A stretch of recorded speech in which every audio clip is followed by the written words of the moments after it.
You see, something's going to happen. What? What's going to happen? Something wonderful. What?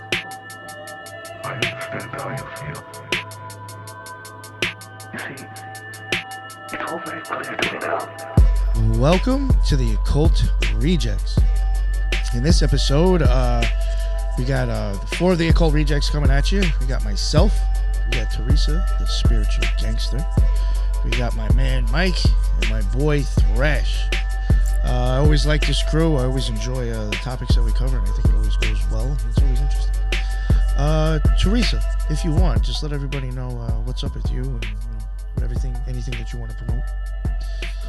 Yeah, sure. So thanks for having me on for this. I am looking forward to it. If people want to hear more from me, I also have the Spiritual Gangsters podcast and also Midnight Mysteries Radio, another Canadian show that I do sometimes. So yeah, people can find me there. Definitely check out those links, and especially, I don't mention it too much, but if you are into, what would you consider that Midnight Mystery? Midnight Mysteries? A lot of like sci-fi cryptids and like spooky stuff.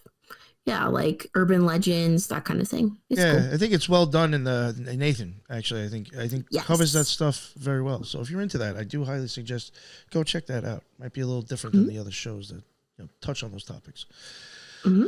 Very good. Thank you very much, Mike. I don't know if you want to plug yourself on Twitter or anything. Let people know where they can find you if they want to get in touch with you. Ever throw any information your way or whatever.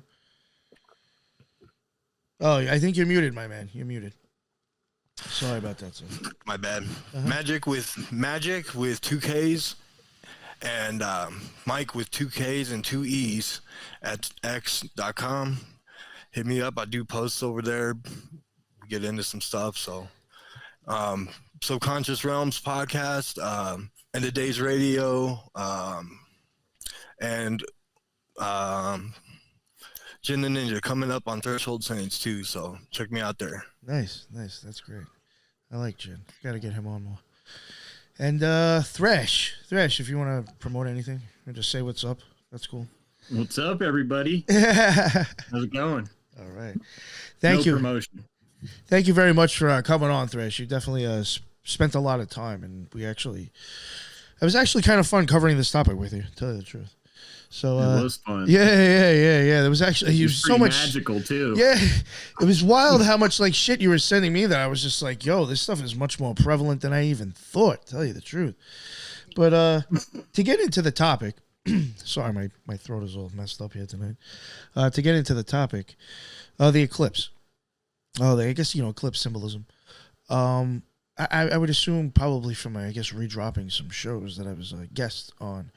It isn't something that I've actually really covered hard or specifically on the Occult Rejects, which I might change that. Maybe I'll do a solo thing or something eventually. But, I'm pretty sure much of it you can get out of the other shows that have been on covering this topic. But, my experience with crossing the abyss in magic, the eclipse is very much prevalent. It's basically what I see before I cross over.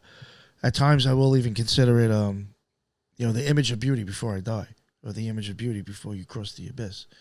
To me, I don't know if maybe sometimes to other people, this image could be frightening or scary. I don't know. I do believe that part of it, and I think this is a bold claim, but I do believe that even part of the eclipse might even be the orphanum, in a sense. And, again, they even tell you not to fear. So for me, when I let this image just be what it is and does what it does, I normally tend to have some magical experiences after the fact. Things that have changed my life and changed the way I look at the world. I've said before, it's very much like a cucumber going to a pickle. Unfortunately, after a magical experience, I don't think you could ever go really back to who you were. You could probably lie to yourself for a long time and try to tell yourself that, what you think or what you learned from that experience, you try to forget it. But I still think even back in the back of your head, you'll know that you're lying to yourself. But it is very important for me because I also do think, for one, you don't hear a lot of occultists or even occult shows talking about this.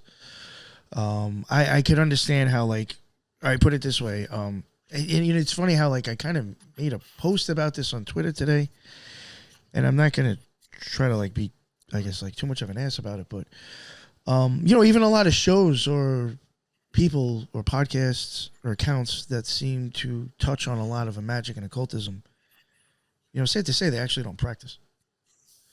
They never have. They've never stepped into a temple. They've probably never done a ritual. They've never even stepped into the ring themselves and waved their hand around and said some gibberish. So in my opinion, they're not going to have these experiences at all because they're not even doing anything. They're not even armchair magicians, which is sad enough. They're not even that. And unfortunately, somehow those types of people have become authorities of what occultism and magic is, which is mind blowing to me. I don't even know how the fuck that happens. I would think like if we wanted to go take somebody to go see a doctor, you're not gonna like ask a gynecologist to fix this dude's leg. You know what I'm saying? Like you're gonna go to an orthopedic. You're gonna go to the right person, correct?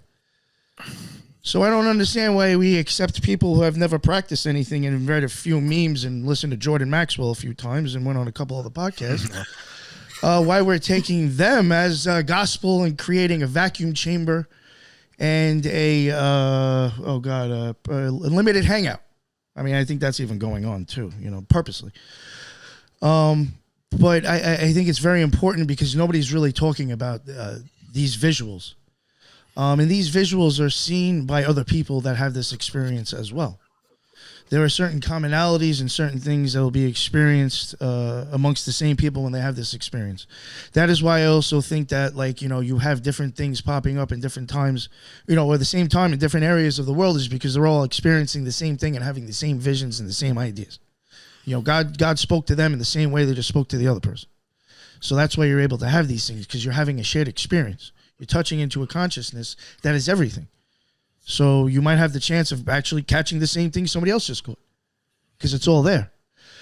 I think that's part of magic as well. But, there will be certain visuals. And in my opinion, there will be certain physical feelings. Straight up, I'll just be totally honest with you. There is nothing in this world so far that I've experienced that feels like dying except for dying. When I have, my opinion, have died to have a magical experience, because that is even another thing to me, it's temporary suicide. You are killing yourself and you're okay with it. You in that moment are willing to give up everything here in the flesh to have an experience with God for a few seconds. But you also know that at that moment you may not come back. So you have to be okay with saying, well, this is a chance that I'm willing to take.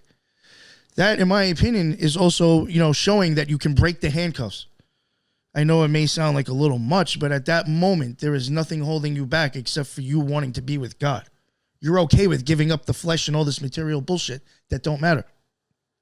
That is hard, but it can be done, and you will reap, I think, amazing benefits from it. But the truth in the matter is that I do believe you are dying, and you are okay with it. You are clicking out, and your soul is slipping out of your meat suit.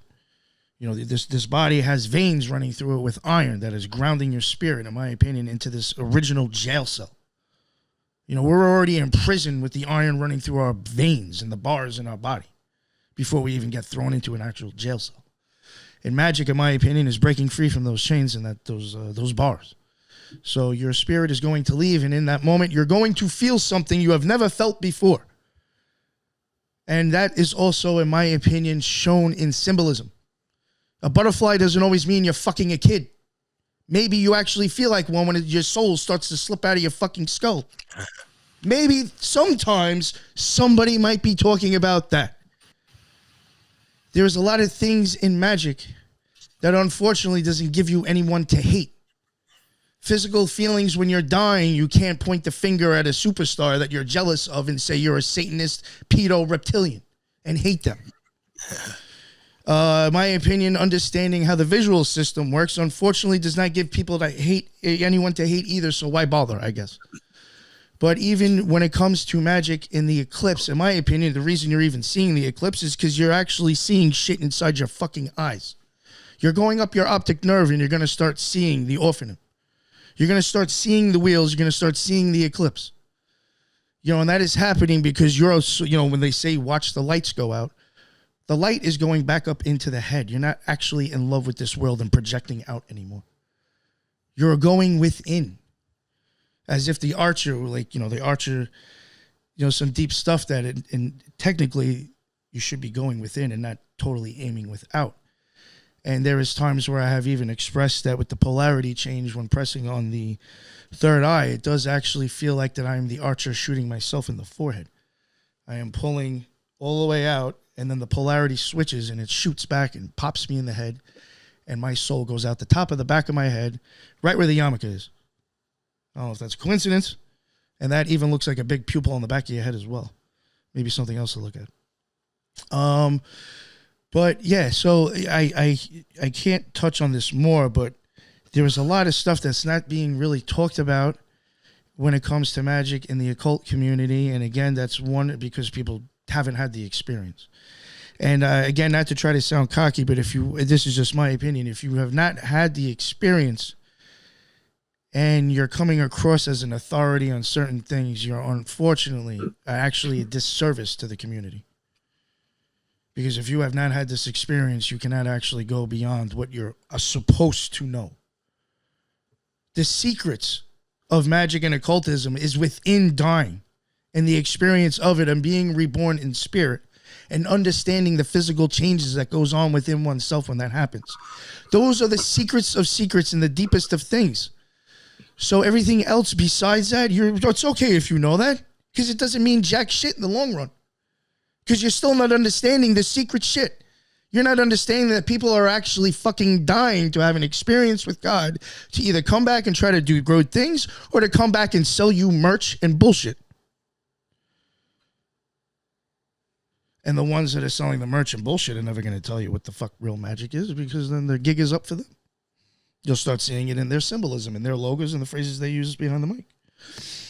So I'm going to touch on the stuff. I figured instead of just like what I used to do in the past and just point fingers, I will just start talking about my own experience and just keep putting it out there over and over and over again. I will show what symbolism. I will talk about the eye. I will talk about hand symbols and other orders throw around if I have to, because I am not under anybody's thumb, and I am a free man, and I'm a man among men, and I can do that.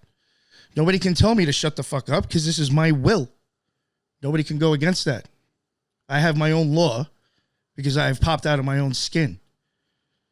I know my will, and nobody can take that away from me. Especially, again, when I'm not under anybody's thumb. The stuff that I talk about is experiences that I have had and nobody has told me. So the OTO, the Freemasons, or nobody can copyright my experience. So that's that. But going forward, I do think this is a huge symbol. Again, you know, even the alchemy that's going on in the body, I beg people to please, I mean, obviously, if you've listened to the show, unless you're a new listener, we did spend a bunch of shows talking about the eyes. But, you know, just to touch on it real quick, I am begging people, especially if you haven't heard me say this before, look into how the eyeballs work, please. Look into the pupil, look into the optic nerve, look into the zonules of Zinn, look into the sclera. Figure out and just get basic ideas of how the eyeball works. And you'll start to see sigils in there. You'll start to see symbols. You'll start to see Renaissance art. You'll see a crap ton of Catholicism in there too if you keep looking. And not to shit on Catholicism. I think that they actually they're putting it right in their stuff. This shit's in your eyes, man. It's all over their stuff, and nobody has the foggiest fucking clue. It's insane. Those people were geniuses when it came to drawing the eyes in the fucking brain. And nobody has the foggiest fucking idea. And as soon as you walk into a church, it smacks you in the face. It probably smacks you in the face before you even get into it. No clue. But please, I highly suggest to look into the eye. And I highly suggest to start thinking, that death is actual real aspect of magic. You know, the shamans talked about it. Nobody else seems to, just right after that, it's like, I don't know. So, if you don't want to think of it coming out of my mouth, go look at all the countless shamans and Native Americans that will come out and tell you you're going to have to die. Why do you think they put themselves under such extreme conditions? Because they're knocking themselves off. It's not just me. I'm not the only crazy motherfucker pulling my plug out. All right, so again, please, take the death aspect as a possibility. Look into the eyeballs, and I highly suggest to start looking for eclipse symbolism. Again, I think that is some of the more deepest occulted symbols, because it is something that is only shared with people to a certain extent. It is something that you'll only know because you've actually seen it and experienced it. And in my opinion, I mean, for the most part, if you've gotten that far, you've probably already blasted off. Anyway, you've probably already made it full length. But yeah, that's enough, I guess, out of me. I just did want to stress, and again, like I said, I've gone on other people's shows and talked about this. I was on Colby's show. I'm going to be going on Reality Czars in a few days. I was on White Rabbit. I was on Greyhorn Podcast, Truth and Shadow. I think I'm going. I might be leaving one or two people out, but I really apologize if I do. I'm sorry, but I have gone. I'm going on William Ramsey's next week too to talk about this. And a big part of it is because the eclipse and the black sun. That's another thing. I really beg people also, get the idea of Nazis and the black sun. Just forget about that connection, because some people will get stuck on that and fuck this whole thing up. Some people believe that the Nazis were the first ones to talk about the black sun. I'm like, you fucking kidding me? There's fucking drawings in caves about this shit, but you're stuck on the Nazis. Please. The only thing I will actually say that I think the symbolism, to make it easy for people to understand, if it's associated with what you see before you die, these motherfuckers were killing massive amounts of people. They're showing you fucking death. That's it. Just think of it. If you want to associate them with it, maybe start looking at it like that. But please, try to suspend your beliefs, because even in the imagery that I will explain on other shows, I'm not going to get into this. You will see something very close to that swastika before you fucking die in your mind's eye. Very close to it. So again, I think that is all just symbolism that is being used from an experience before you die. And again, how would somebody know unless they've had that experience and saw that visual and had those feelings? You would not know, unfortunately. And again, not to be cocky, anybody might. If I can have these experiences, anybody can. So I'm not saying I'm special. I know other people that have gotten really close to that, and just a regular, normal, everyday person, man. You just gotta be willing to, I guess, go the mile. All right, so enough about that. We're going to get into Mike. Mike, I know you got a little bit of kind of the history, and I thought that was actually really, I was really happy that you covered it like that, because I didn't even think of that myself, and I think that's a really good way to start the show off, if you don't mind. Yeah, absolutely. I mean, when it comes to the black sun, like you said, and the symbolism and the death and the abyss, even in Christianity, you'll find the same story, the same symbolism being shown. And so I kind of just went through, and I do want to just de-occult the black sun a little bit, because yeah, the Nazis use it, but where did they get it from and what does it mean? And I have a little bit of that in there too. So I'll just start reading it. The black sun is often associated with hidden or esoteric knowledge that lies beneath the surface of ordinary perception. It symbolizes the idea that there is deeper truths and realities that can be accessed through spiritual or mystic practices. Duality and transformation. In many traditions, the black sun represents a duality, contrasting with the white sun, which symbolizes outward light and knowledge. The black sun is linked to the subconscious, the unknown, and the transformative process, suggesting that true enlightenment requires confronting and integrating the darker aspects of existence. In alchemy, the black sun, I shouldn't say that one, huh? Signifies a stage of dissolution and petrifaction, which material substances are broken down in order to be transformed into something new. The process is essential for spiritual and personal transformation. So that's the Negro. That's the first step in the Philosopher's Stone, right?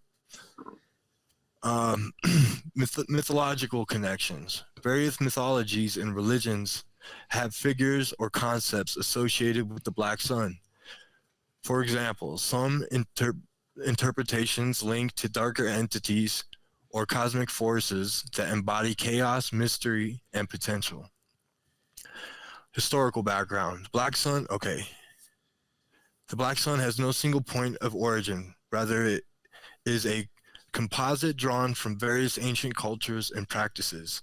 Its earliest manifestations may be traced back to the worship of the sun in its dark phase, particularly during solar eclipses, which held significant spiritual importance in many ancient societies. In medieval alchemy, it symbolizes the Negro. Actually, I thought it was Negro, but Negrito? Negrito, okay. Negrito, the first stage of the creation of the Philosopher's Stone, representing both decay and promise of rebirth. Okay, so this is a graphic of that, of the first stage, the Negrito. That's like very this. much an eclipse right there. You have the crow is also a symbol for the first stage of the Philosopher's Stone. So you've got two angels pointing down into it. One's hand's dark and it's kind of curled up back towards them. It's pretty cool alchemical symbol. Yeah, I like this art. What's the next one? In alchemy, Negredo is the first stage of alchemical process, and its term means the blackness or putrefaction. It's associated with decomposition and is often described as the dark night of the soul.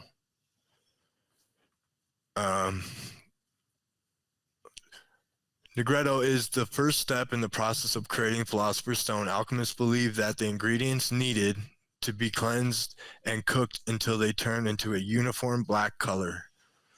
The raven is a symbol of Negredo, while the dove is the symbol of the next stage, albedo. Physiological state. Negredo is considered a psychological state of great suffering and grief. It can represent a crisis of meaning in life, where someone feels swallowed up by the ground. Stages of alchemy. The three stages of alchemy are Negredo, black, albedo, white, and rubedo, red.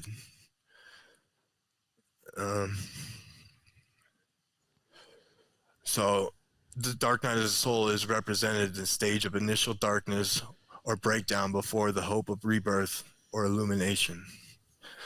So as you were saying, like, so much stuff in the occult and the secret societies and the magical societies, and even in churches, it is a mystery. There's multiple layers to what stuff means, you know, and the Philosopher's Stone is one of the biggest mysteries, right? Everybody talks about it. Okay. Now, Carl Jung says it's just spiritual, right? It means something more. It's about spiritual growth and enlightenment, ascension, mysteries, right? But there's also the practical. But so I think there's a lot to be said about the Magnus Opum and what it means. And you know what I mean? The pomegranate, the black ball, the white ball, you know what I mean? All the secret societies use it and show it. So in alchemy, the Magnus Opum, or the great work, is a term of the process of working the prima materia to create the Philosopher's Stone. It has been used to describe personal and spiritual transformation in the Hermetic tradition, attached to laboratory processes and chemical color changes, used as a model of individual. What does that say? I can barely read this. My screen's so small. Individuation. Okay, process.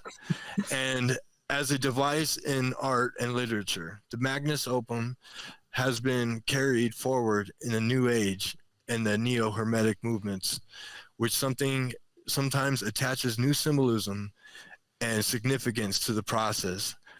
The original process philosophy has 4 stages, and the one I didn't mention was the yellowing, which is right after the white.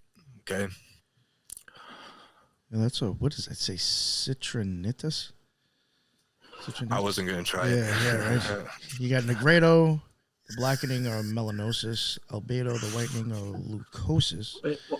I find the rubedo part that it says purpling. Yeah. And a lot of the times, like if I'm like meditating or something, I'll see like almost like a purple. Oh yeah, I know what you're talking about. Yeah, it's almost like a purple haze. It's kind of like a purple haze. Yeah, exactly. Yeah, like almost starts like to like appear. I know what you're talking about. Purple.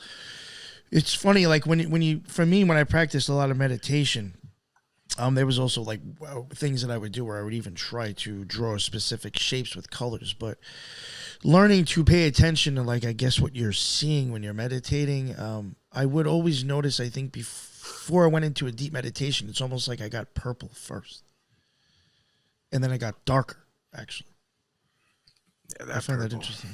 Yeah, that you even mentioned that too.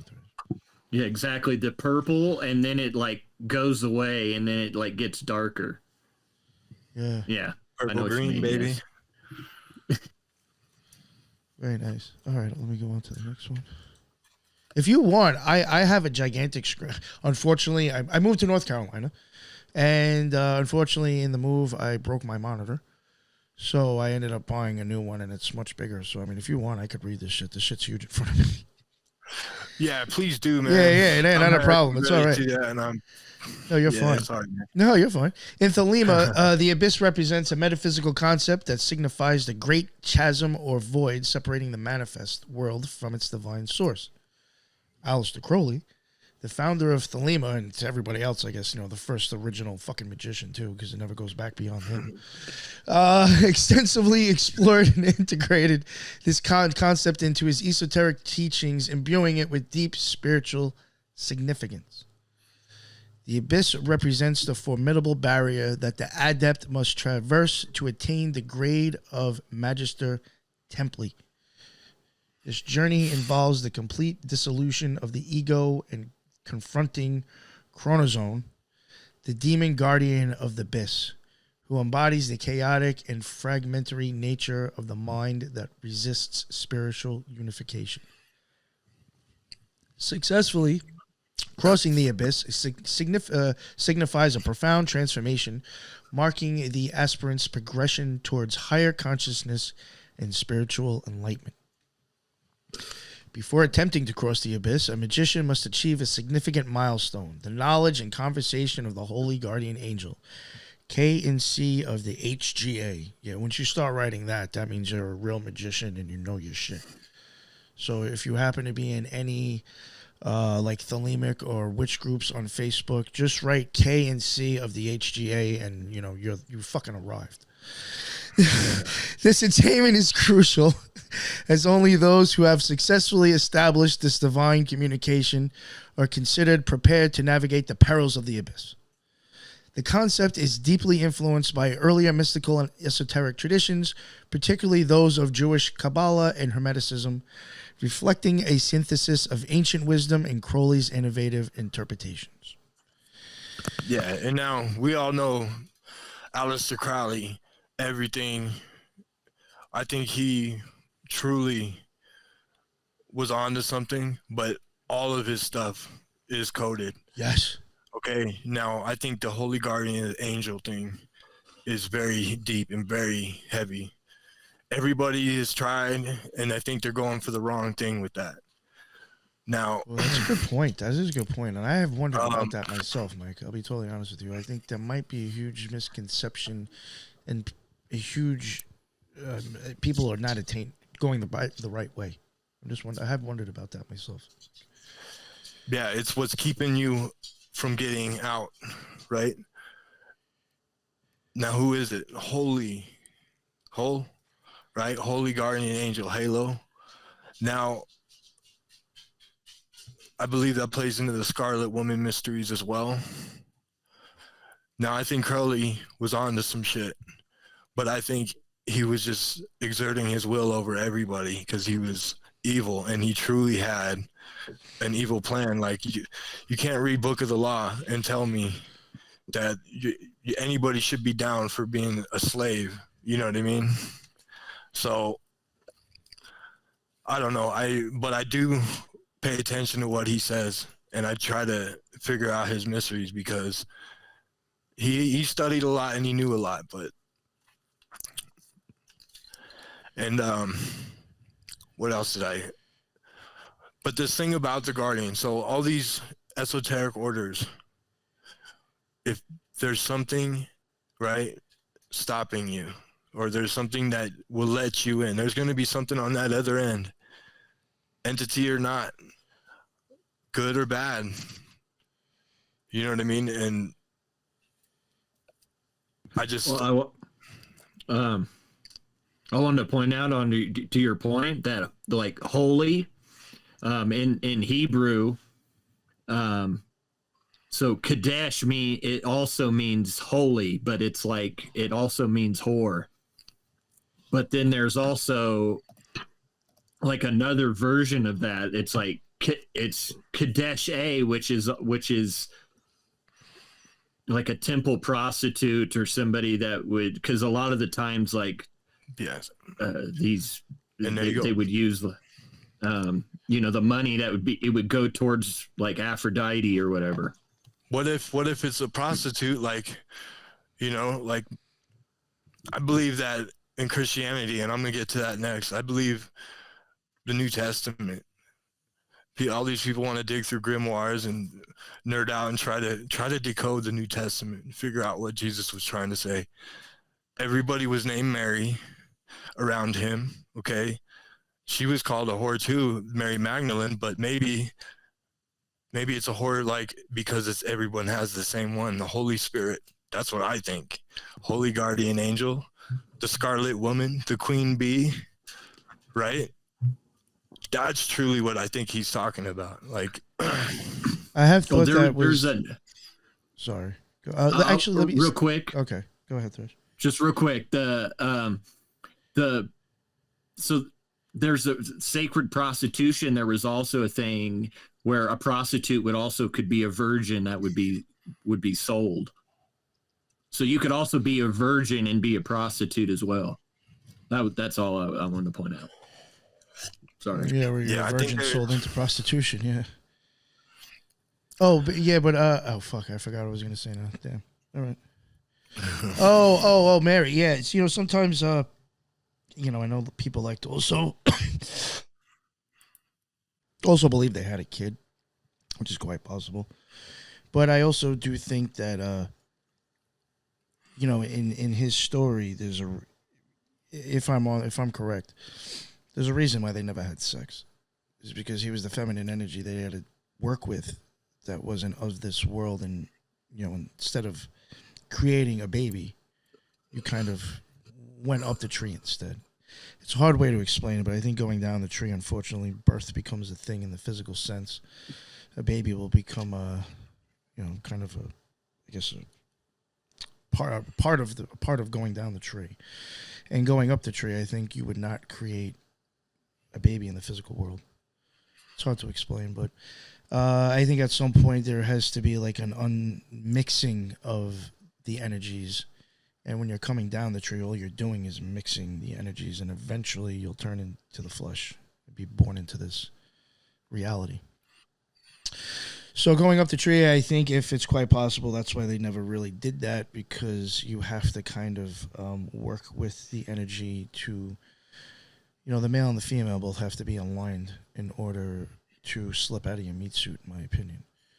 And it doesn't, spiritual, that's where I think the sex magic might come in, but it's just spiritual stuff and maybe things going on inside the physical body. But there is actually no penetration or childbirth. And I'm dragging it out, but I'm just trying to really give an explanation why I think that. All right, go ahead. Yeah, well, so Jesus, the big thing about it is the rebirth, right? And so when we talk about this, the death and the rebirth, there's no bigger story than Christ, right? So the harrowing of hell. After he was crucified and died, he thought God gave up on him, and then he went to hell, the harrowing of hell. In Christian theology, the harrowing of hell, the descent of Christ into hell or Hades, is a period of time between crucifixion and his resurrection.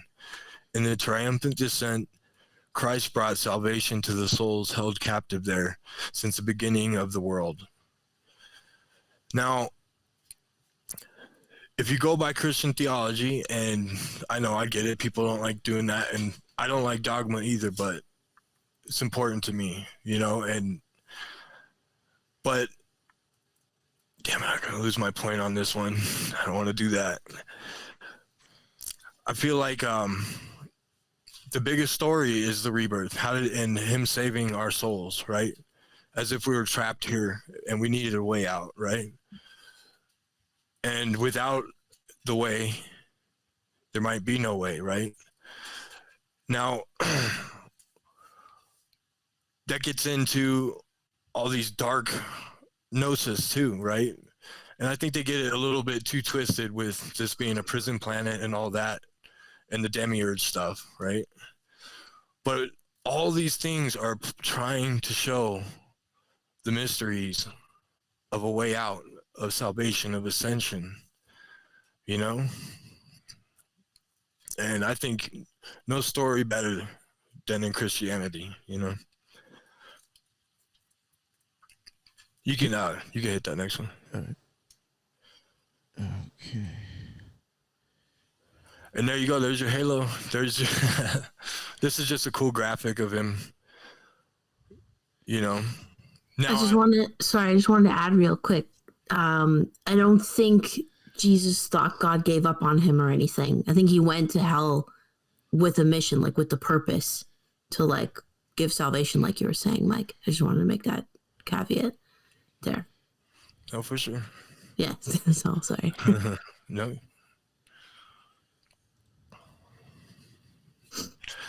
Okay, so I love the old Catholic and Christian graphics, man.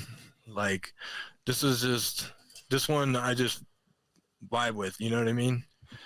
But the reason I added it was because in between God and Jesus, right, and the Holy Spirit above it, is this mirrored object, this portal, you know what I mean? Descending from the higher realms, you know what I mean?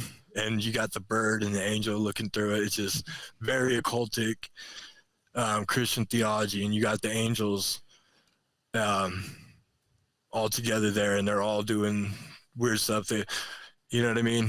One's got a little person in his hand. I don't know what that's about, but I like how that one guy has a triangle behind his head. I was gonna say, is that like God the Father or something? He's got the triangular halo. It's pretty wild. I've never seen that before. Yeah, this is totally. There's so much in this. Like, this guy's shining a light onto a mirror and it's reflecting. Gabriel's doing that, you know, and so it's just, they're all like. I wonder if there's any so Kabbalah like influence in this. Oh, I bet it's around that time period with that Gothic Kabbalah and shit. So, yeah.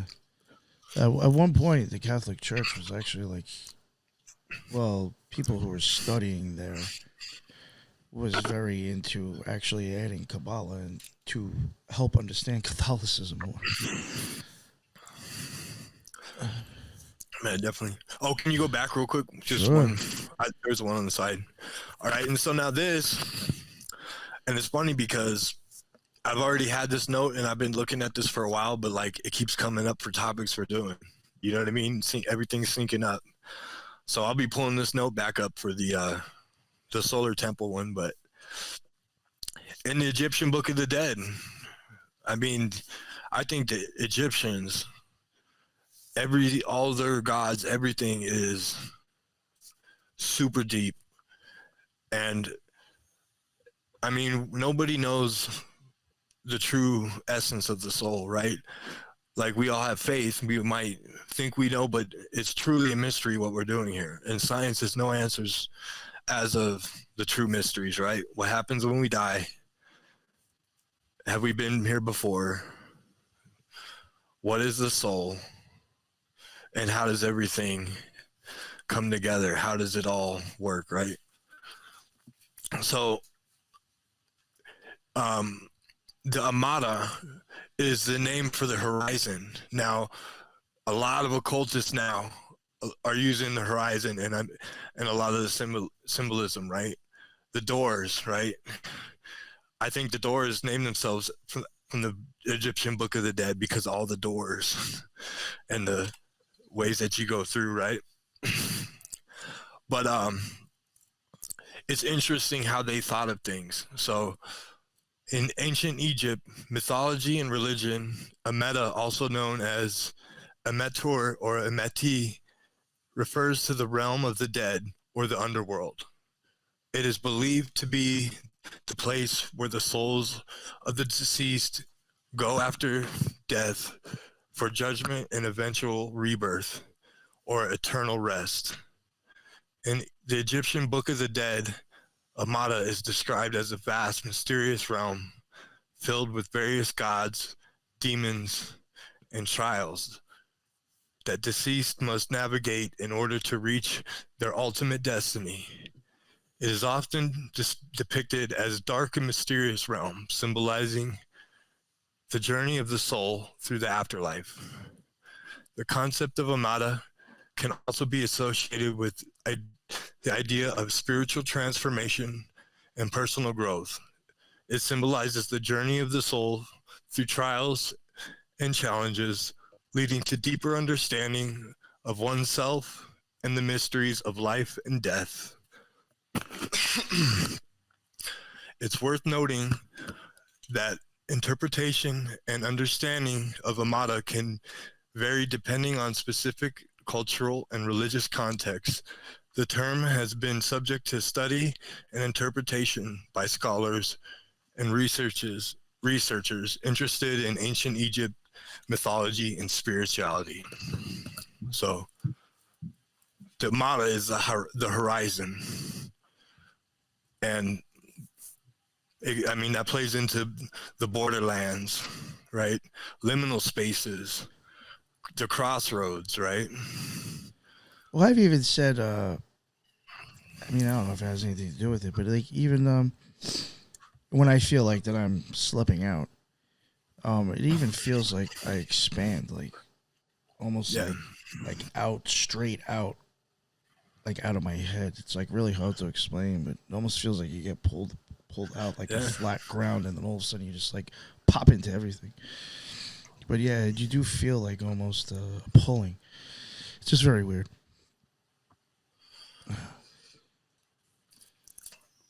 Okay, so the neo-Nazis, right, the white supremacists, they do use the black sun. So we're going to talk about it because people, you know what I mean? You have to mention it, right? Oh, yeah. So the Azov battalion, the Ukrainian battalion, I mean, that's probably the most famous, or the thing that people think of when they think of it now, right? And they have it in the background.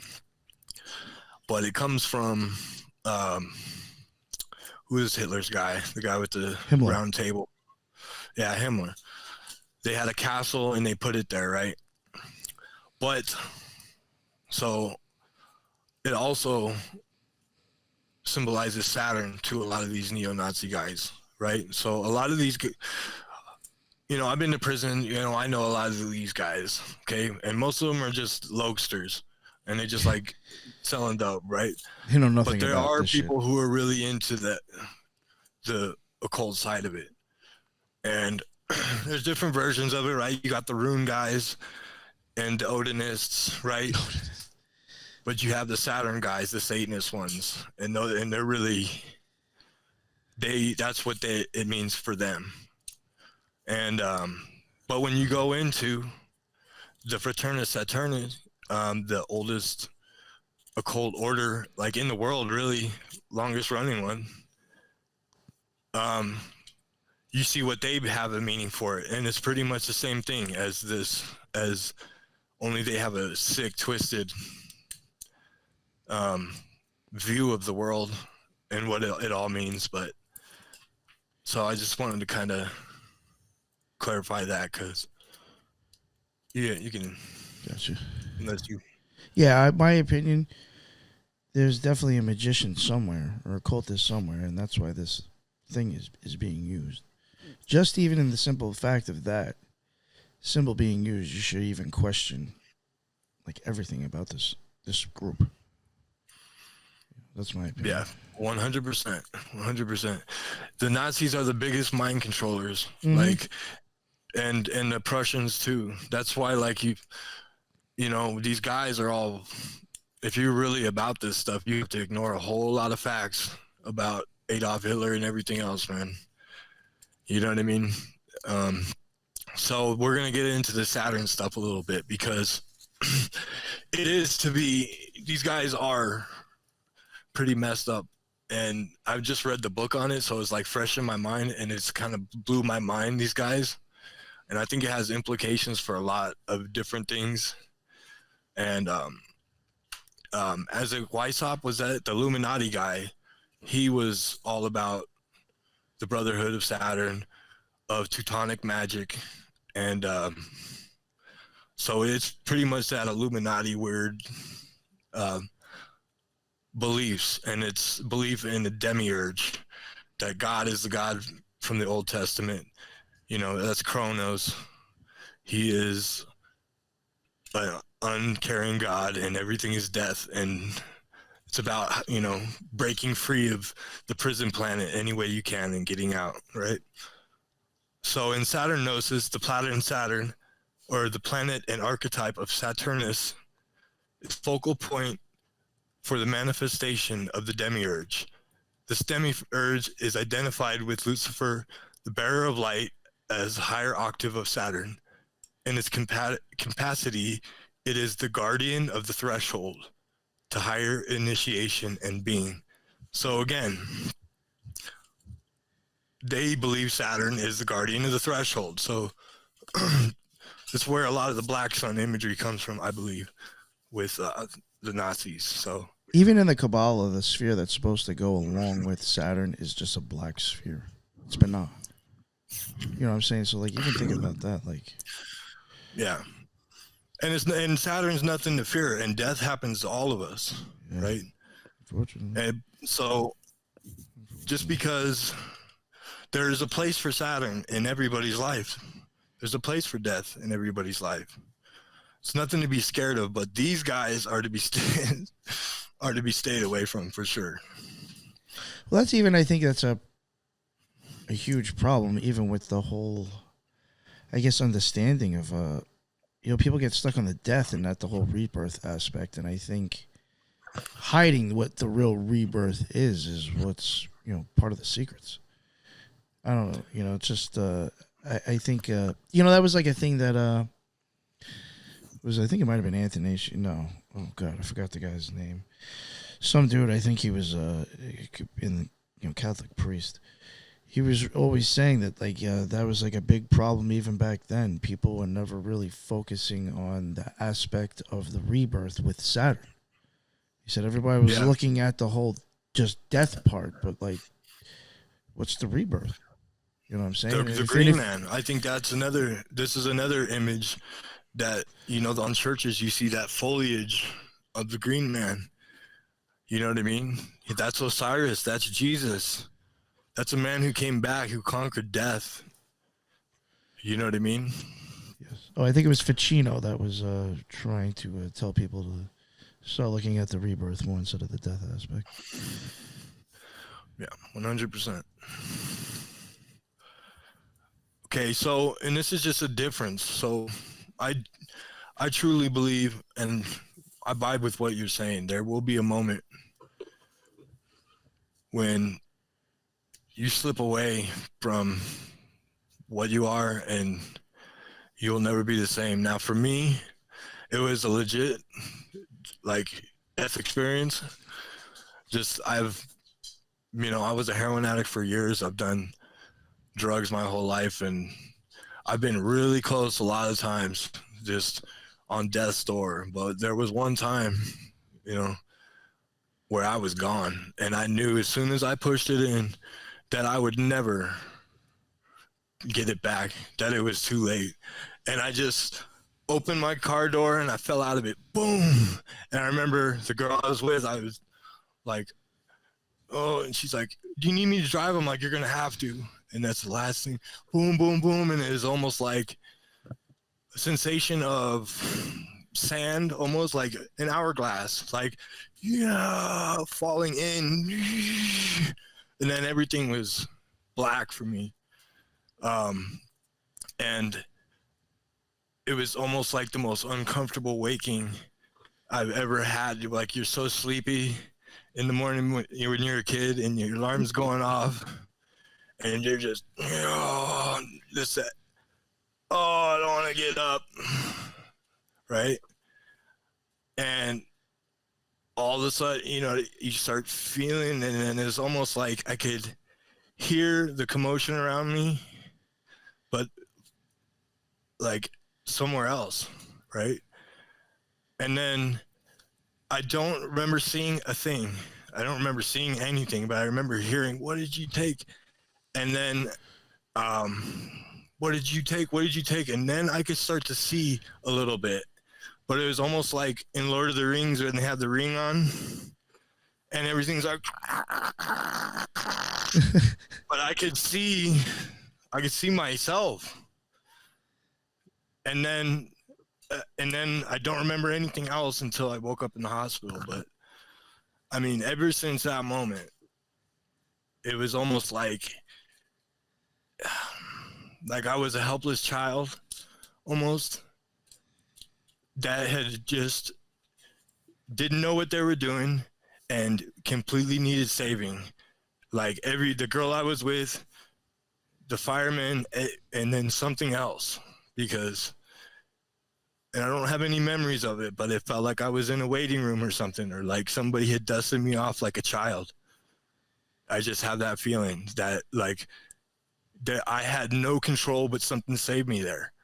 And so when I hear this, the guardian angel, all that stuff, I can't prove that there was something on that other end, but I can promise you something on that other end helps me out to this day. And it is almost like a little crumble, a little piece has been left open for me. And,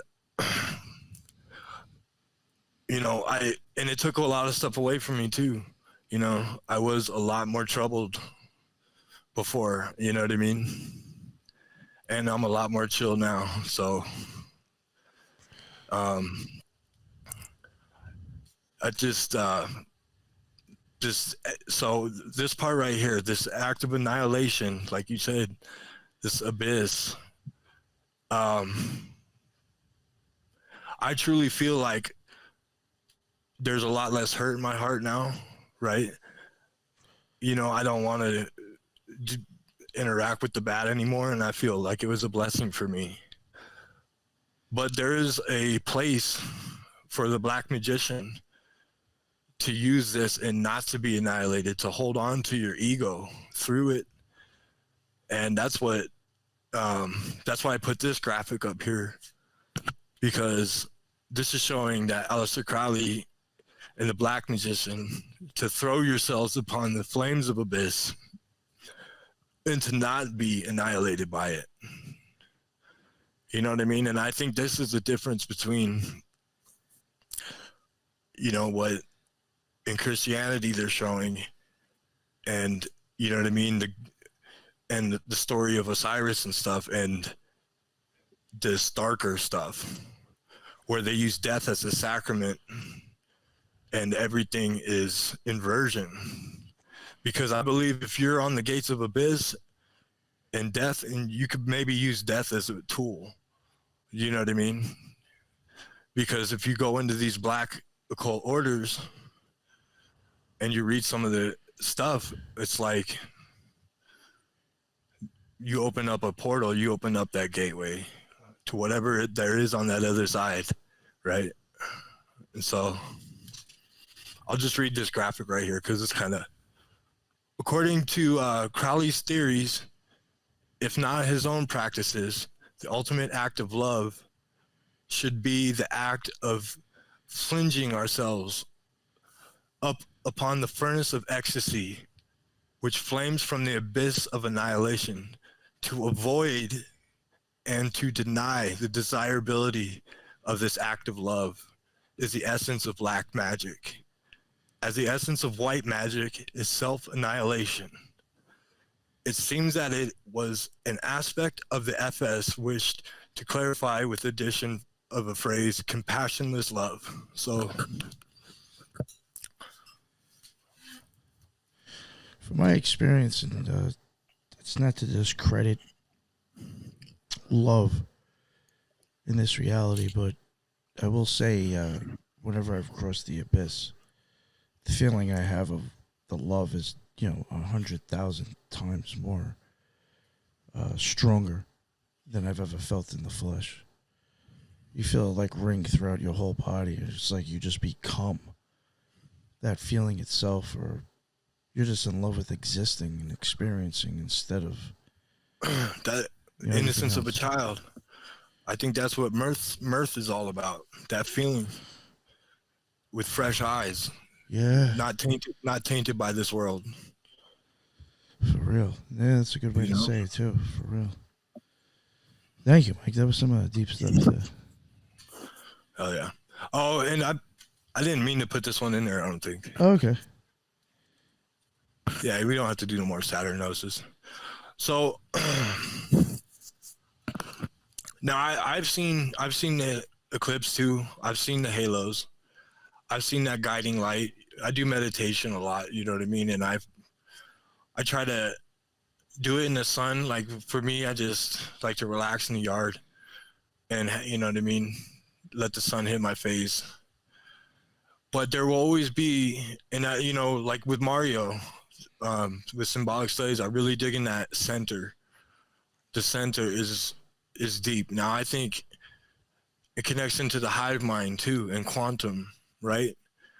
If you could truly get to the center of everything, it's all probably connected and wired up that way somehow, like as if, and the thing with the eyes, right? The point of convergence, right? Where they meet, and there's something about when you fall asleep, when you're in REM sleep, your eyes are unleashed like two dogs on a leash fighting, like,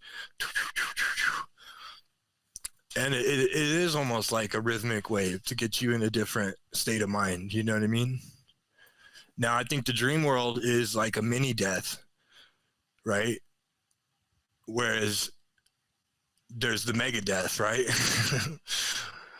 The mini death and mega death, but there's something about the wheel, right? These wheels, these rings, and magic circles, right? And of course, it's the basic of geometry. It's the feminine, right? But there's something about them, and I just love the art that these guys do. So, this is a graphic from John D. Now, I believe John D was one of the sickest magicians around for the time, just because of the waves that he made, for good or bad. But I just love his graphics and I love his art. So, and he was all about the magic circle. So this is just a graphic showing balance. Yeah, you're good. And he's upset. You always see him with these little black balls and stuff, right? He loved them, like his scrying things, his black mirror. Interesting animal up top. Yeah, what's up with the crocodile? You know anything about that? I have no idea about that. Alligators and crocodiles are huge symbolism. His worker looks funny. pissed. I think me and Nick texted about crocodiles. Yeah, that and alligators recently. That seems to be white alligators. Yeah. Alligators seems to be coming Kim up. Kardashian was one for Halloween. She was an albino alligator or something. Hey, the crocodile-headed god will devour you if your soul weighs heavier than a feather. for the Egyptians. Okay, so now this is the cosmic rose, right? This is a fucking pretty cool graphic. Now I have myself made a little stone circle in my yard, right? And this was a little bit of the inspiration on the way I laid it out with the sections, and I have different colors in there. But you see the flaming phoenix in the center with the person, you know what I mean, in the crucifixic form, but the way up and the way down has little eclipses right there. This reminds me a lot of the Testament album cover. I'm going to be showing later.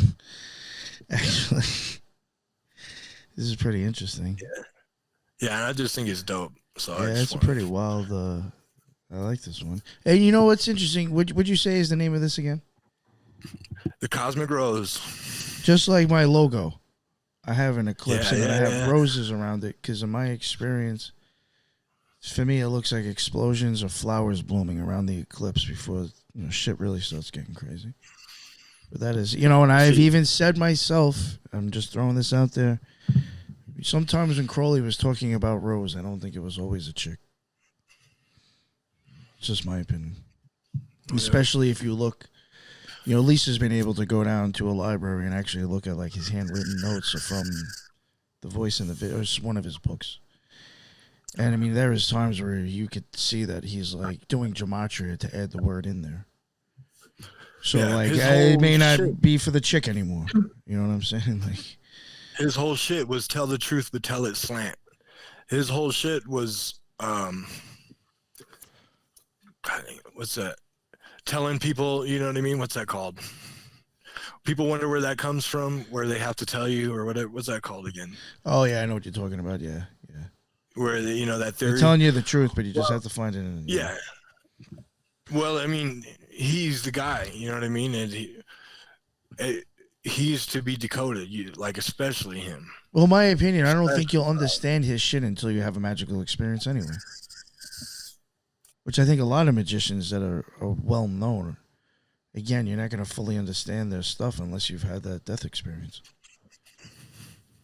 It's just unfortunate. Well, and I think a lot of these magical orders, man, when you got a lot of it is magic, but it's the mind control magic. Yes. With some of them, especially the Solar Temple, I think, what I mean? Yeah. That was just horrible. All right, we'll go on to the next one. I like this. All right, so one. this is the Heinrich Kumrich, and you guys did a pod on him. Yes. And this is this is an incredible graphic, and it's showing balance, right? And I mentioned it before, but I think hemi-syncing the hemispheres of your brain, like with remote viewing and with the out-of-body experience, when you read the papers on it, it's all about the hemi-sync. And so much of the occult and magic is showing balance, right? And here we go. This is before the Baphomet, showing similar stuff. And arising out of the head is like a peacock or a phoenix. And it's just like this beautiful portal above the head, but he's holding multiple things here. So definitely seems like there's one on the bottom in the earth. I like this emblem a lot. Okay, and I believe that King Solomon, right, it's obvious that he's doing magic and witchcraft and summoning, right? It's in the Bible. Now there is a mystery with his rings too. His magic sigils and his circles and his, of course, actual magic ring, which I just put on here because who knows what it actually was, right? But maybe he's talking about his portal or whatever. So the power of the ring of power of King Solomon is a magical ring that is said to have given Solomon the power to command demons, speak with animals, and perform other supernatural feats In some stories, the ring gave Solomon the power to summon demons and control them by associating them with famine or disease. Symbol of wisdom. The ring is a symbol of Solomon's wisdom and is often depicted as a pentagram or hexagram. Amulet or talisman. In medieval and Renaissance magic, occultism, and alchemy, the ring was seen as an amulet or talisman. The ring is said to have given extraordinary powers to whoever wore it. So, oh, and I looked at these slides. I forgot that I wanted to add the Ben stone with this. Okay, so I think the ring. You guys know what a toroid is? Yes. The toroidal field, like it's a donut, right? Now, there's one around the Earth, right? And electromagnetism is kind of been occulted in science, right? It's not been focused on purpose because Tesla, it kind of died flat with him, right? Now, the Ben stone, have you seen that? The pyramid, the black cap pyramid with the eyes and the feathers, and it has a disc in front of it. I wanted to show that graphic with it but I forgot to put it on here. But I believe it's showing magnetite. Now we have magnetite in our brains, and it's supposed to be responsible for sensing electromagnetic fields, right? It's literally magnets, and they're tiny black pyramids, right? Now I think the Ben stone is showing that, and I wish I had a graphic of it here, but it's a perfect black, shiny, and it's one of these mysterious artifacts. They don't know how they made it. Perfect precision.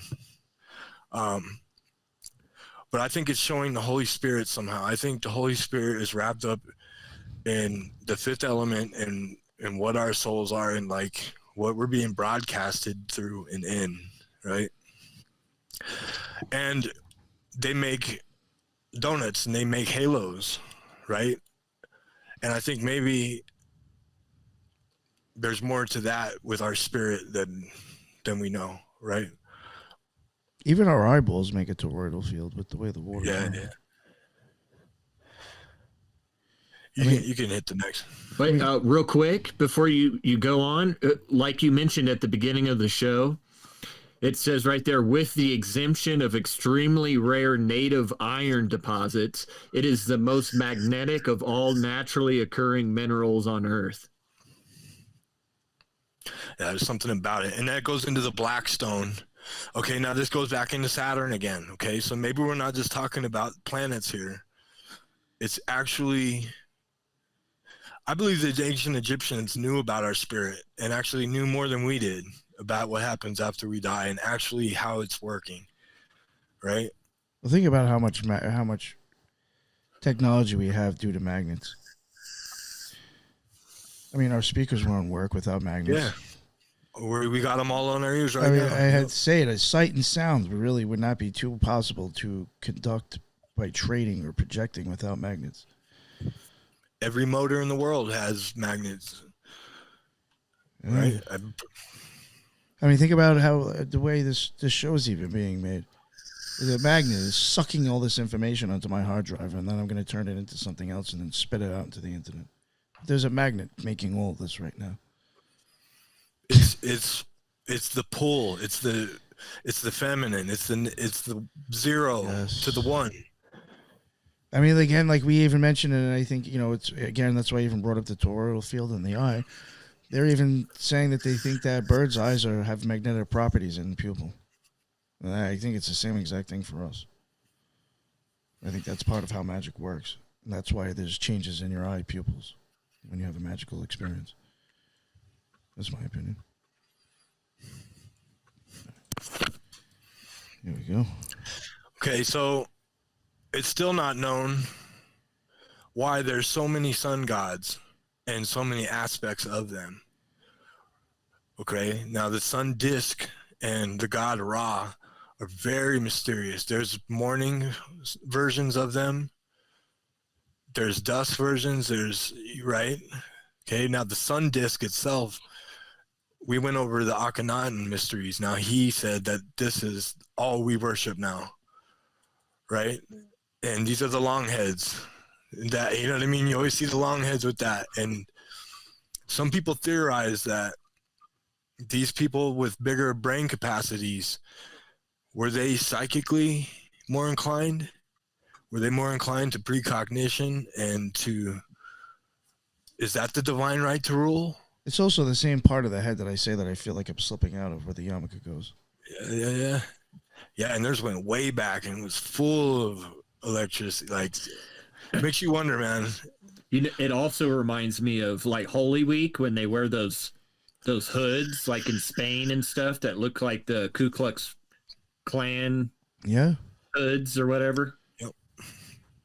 I think that's what the Ku Klux Klan is showing. They're showing their reverence to the white gods who used to run the planet. Like, I'm not even kidding. Like, so when you go into what the Nazis believed, right, and there is a connection, it was these redheaded, these Aryan people that ruled the planet, and that they had red hair and they looked different. And so I think that's what those big hoods are, that's what they're showing.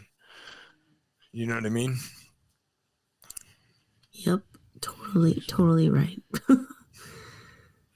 Now this is this temple is, I love this temple in Egypt. It is just the most mysterious, beautiful place. It's a temple of Dendera temple, temple of Hathor. And you know, they show the sun discs, and they're always feeding things down.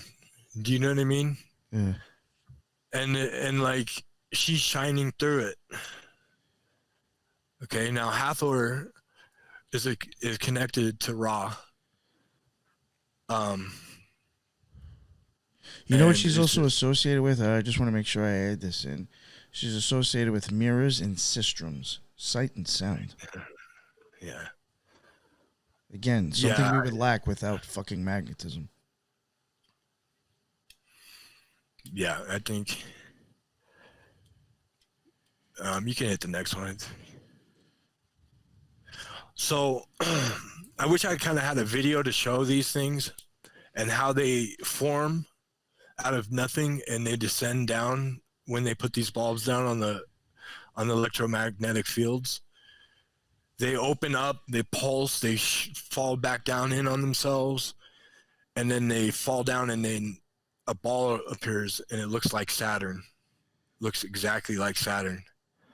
Now, when you look at really close at these things, they're gridded all through it like a weave, and there's little points of light on each thing, but as you move, it's almost like holographic. It changes. Now, these things this is the type of stuff Tesla was messing with. Okay, I believe this is the fifth element. Okay, and it's plasma. Okay, and it's occulted from us, really, truly. Like, you want to get into making plasma stuff? Good luck. Try to get it off the ground. I dare you. This is why I think adrenochrome is taken off. It's because they don't want you to know about the plasma that's in your blood that you're using with the magical experience. They wanted you to chase some other bullshit around. We have light in our fucking blood. Liquid light, in a sense. And so when you show this adrenochrome, the symbolism is pink, right? The pink blood, the pink donut. That's what I was saying with The Simpsons, because they have a lot of like adrenochrome episodes. You know what I mean? And like, the child's blood has the pink. The little pink donuts. So that's why I said that about that episode. I think it has to do, definitely something with the blood, but I just think the way, it's one of those topics that I think is hugely misunderstood, and I think it's for a reason. Yeah. Well, also too, the installation of like 5G, it does affect like your blood plasma differently. That's interesting. It's all, yeah. Unfortunately, Mike, I think one of the pictures you sent me, I couldn't get to. It was not formatted for this. So. Oh, no worries. No worries. I think it was the Ben stone, but and so these things do incredible stuff. like that's why I just added a few of them, because they don't just stay in one form. They change. Stuff comes off of them. They're incredible. And I think we are, whatever, we have electricity in our body. Our heart is creating little points of light. And I don't know. I think there's just more to it. Yes. With you on that one, man. Okay, now this. Okay. I had to throw this in here because I had that tweet that went viral on these guys, and we'll cover them, man. This is the Grotto, the mystic order of the veiled prophets of the mystic realm, or whatever. Yeah, they got some crazy those, Grotto or something like that. Yeah. These are the Black Shriners. This is called craft masonry, magic masons, right? So these guys aren't well known about. They are the black. They're very like left-hand paths seeming, and very similar to the Fraternus Saturni. And like I found a few things in there that I'm like, dude, this is dead on, like similar. Like in the Fraternus Saturni, they have egregores called gatos, and in this they have grottos, and like it's similar stuff, but these guys are actually about real magic, apparently. Now you're gonna have to trust them because they're receiving information through the veil from the ascended masters, right? And very occultic imagery with these guys, and here you have their great Nordic ascended master with the halo right behind his head, with the antlers coming straight out of his ears. He's got a long head too. He's a long head. Conehead. He fucking Nephilim. That's a good one though. The eclipse behind his head. I like them. Yeah, that's bugged out. So Teresa, you know how I mentioned before the show Saint Hubert?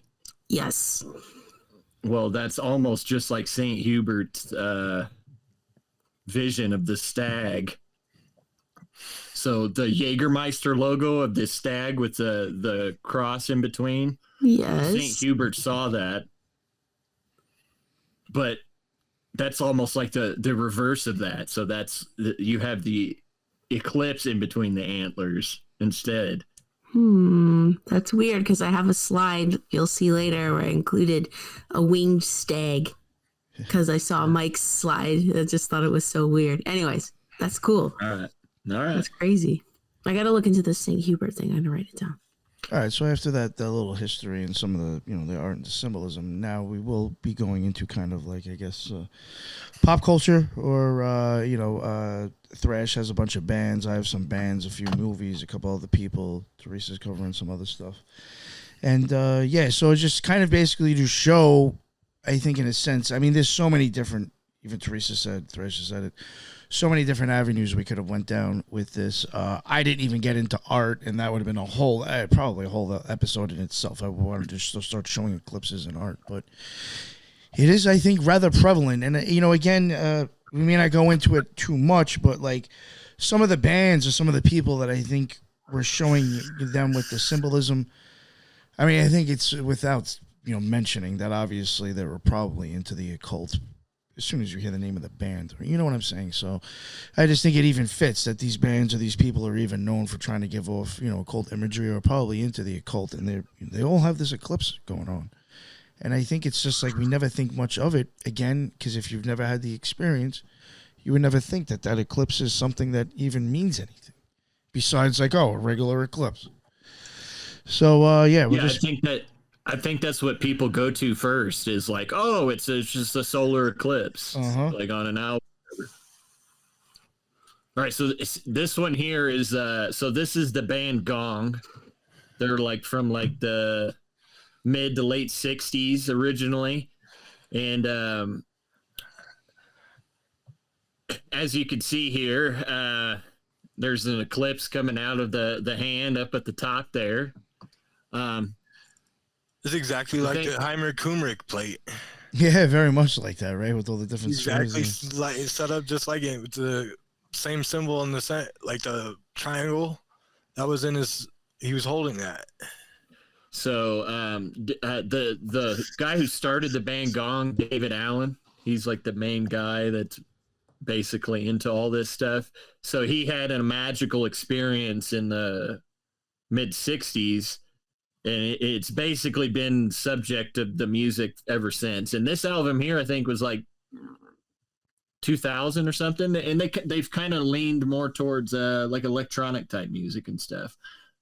But the gong is even a symbolism of an eclipse, because there's even like the gong itself, there's an eclipse gong, and then if you actually look at how a gong is, the center has the dark center and then the outside. And then also, if you think of it, it's representing vibration and frequency, and also. So you can probably go to the next one. Thank you very much. Here's another gong album here, Breakthrough. It's like an eyeball and A little eclipsey looking too, yeah. and eclipsey looking, exactly. You got the balloon going to the clouds, baby. Here's yeah. And then there's the example of what a gong. They're very much like an eye. Yeah, exactly like an eye too. Yeah. All right, now here is an example of the band Emerson, Lake and Palmer.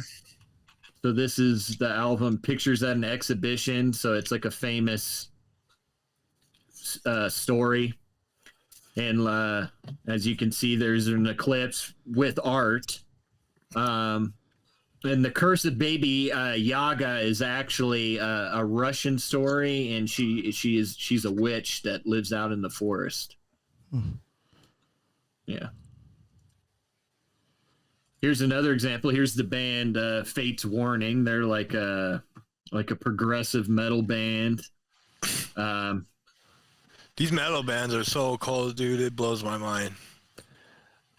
And Fate's Warning, it's a concept they talk about through every album. Every album, there's songs, there's lyrics, they're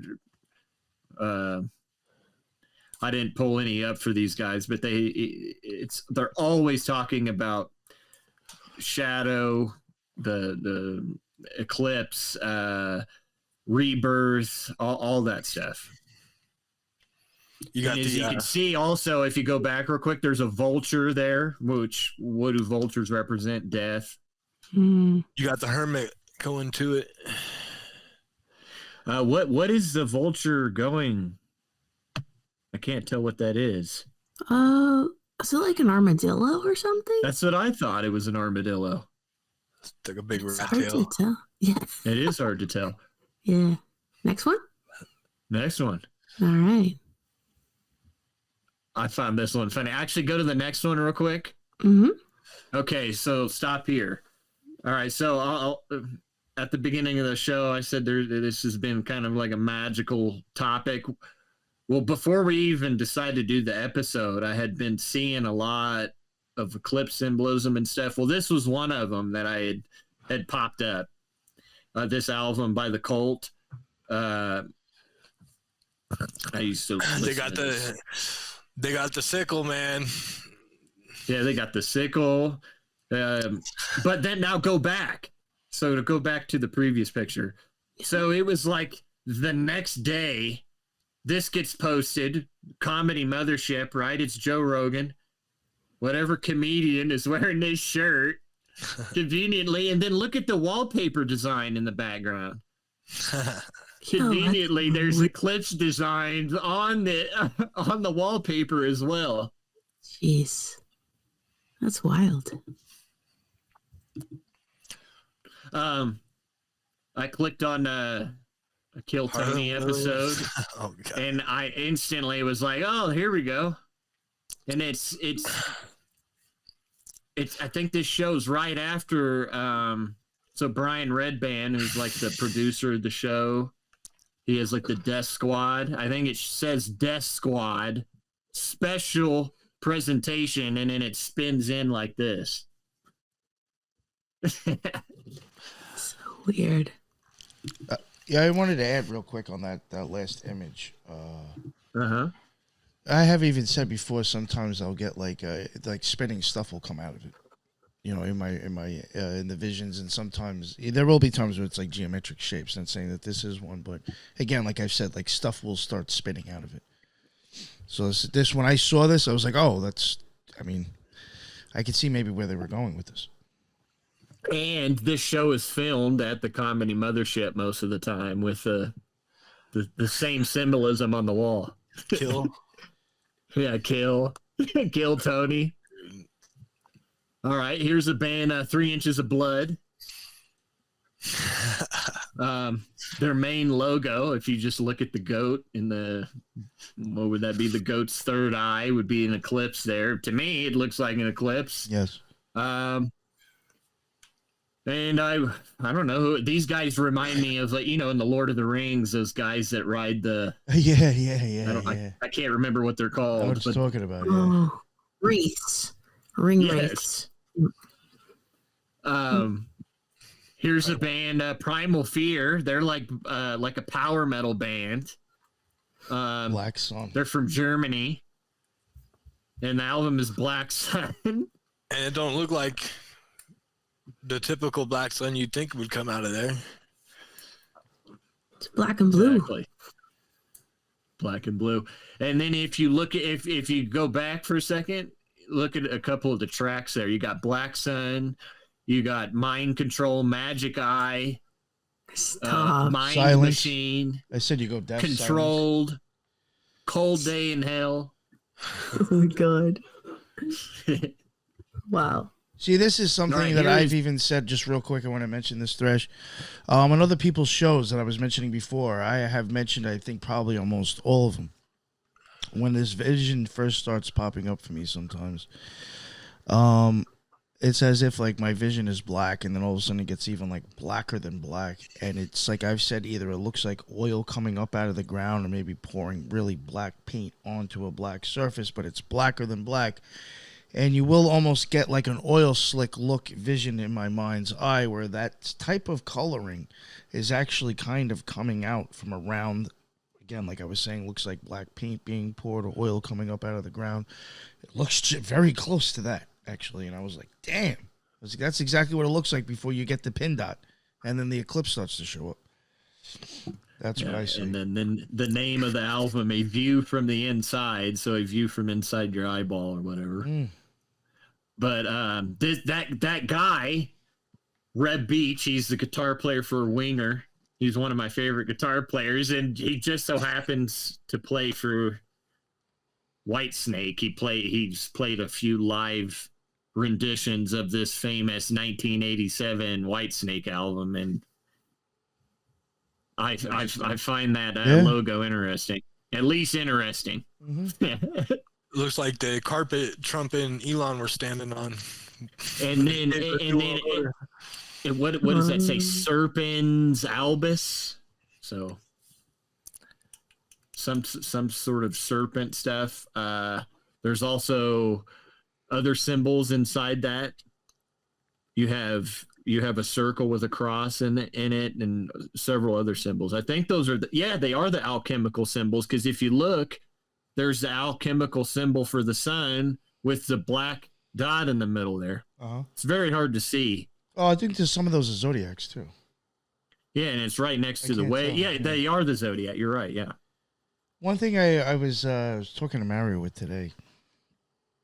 Again, it's just something I've been thinking about, and I mentioned it to him because I know he's big into tarot and symbolism. And I was telling him about the Archer, about how even when I have these experiences, it's if I'm like pushing my third eye, and then all of a sudden something snaps and it shoots back. I said that's very much kind of like I wonder about the Egyptian headdresses with the snake, because it will shoot out, retract back. And it's kind of like the same switch of polarity I'm feeling when that happens. So what's in her? The Ben stone, just real quick, it has the black sun in the center with the snakes coming out of it, right in between her eyes, or right above her eyes. And I think that's That's the halo. All the Egyptians gods have that thing over their heads. Like it's showing the soul above them. You know what I mean? Or well, and then also if you think of like King Tut, he's got the vulture and the cobra on there now, which is a Mandela effect to me. But anyways, it's supposed to represent Lower and Upper Egypt, but I mean, it could represent something else as well. You know, the vulture with death, and the snake may be something you were explaining. Here you go. Here's AC/DC, Black Ice. They actually have a lot of this. I just decided to just do this album because it's very blatant on the album. Behind the Black Ice, you can see in the clips. And there's the horns and everything. Right here, we have a band named Antlers. And they have the Eclipse that's right in between these antlers here. Grotto, baby. And that song was posted, by the way, the day after St. Hubert's feast day on November 4th. Oh, wow. Yeah. Yeah. Here's the band Saturnus, The Storm Within. You can see right there in the... Exactly. That almost looks like somebody that's dead that was in that canoe. Saturnus again. In the water. In the water. Her hands are bound, and she's what would look like an eclipse to me, A halo. Or a type of a halo, yeah. But a dark halo. Here's a band called Samael. I mean, look at they're very, very dark bands. they're yeah, fucking.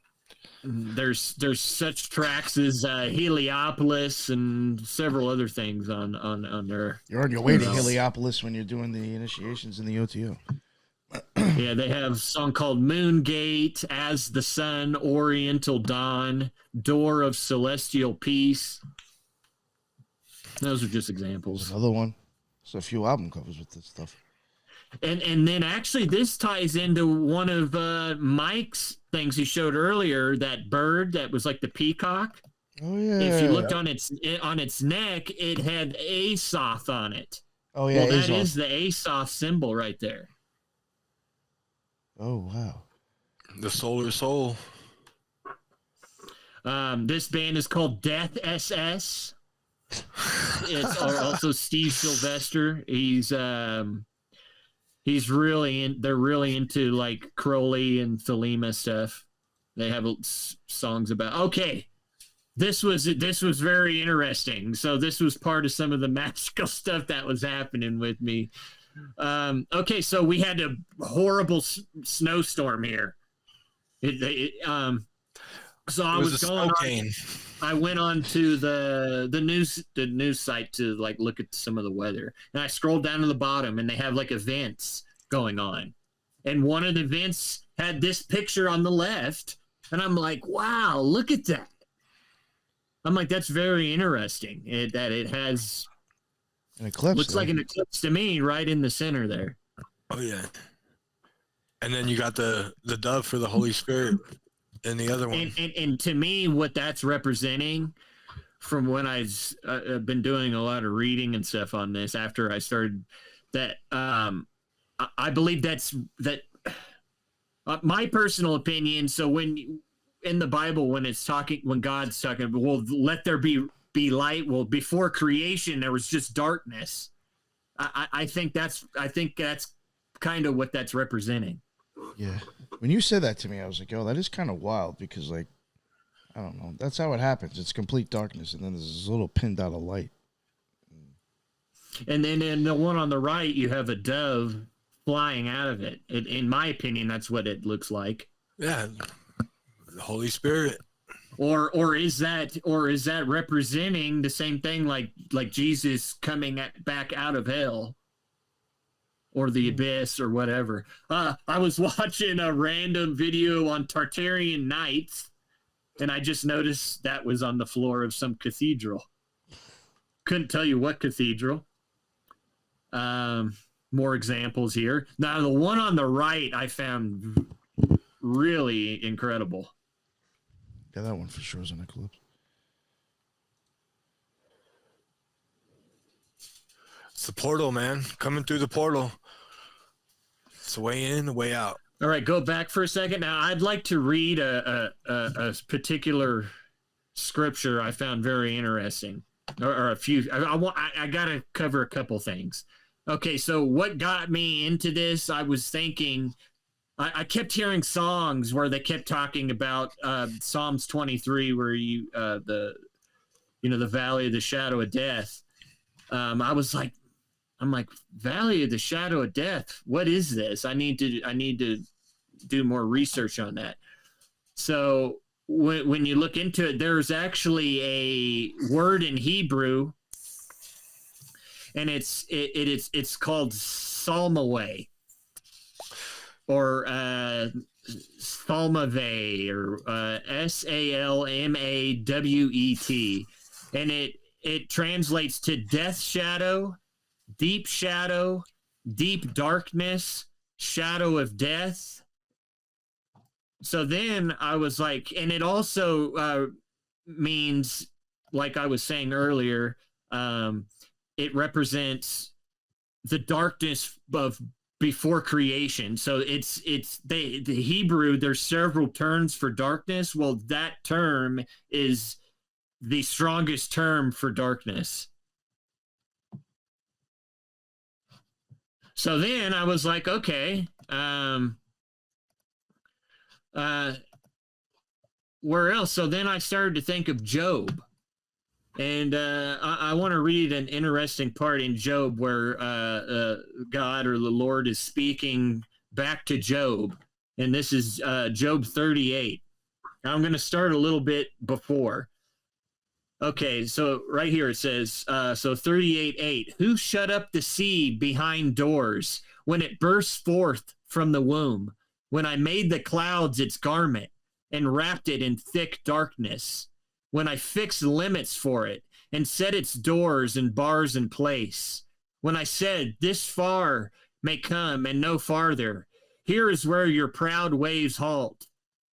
Have you ever given orders to the morning, or shown the dawn its place, that it might take the earth by the edges and shake the wicked out of it? The earth takes shape like clay under a seal. Its features stand out like those of a garment. The wicked are denied their light, and their unpraised arm is broken. Now here we go. Now 17 here. Have the gates of death been shown to you? Have you seen the gates of the deepest darkness? Have you comprehended the vast expanses of the earth? Tell me if you know all this. What is the way to the abode of light? And where does darkness reside?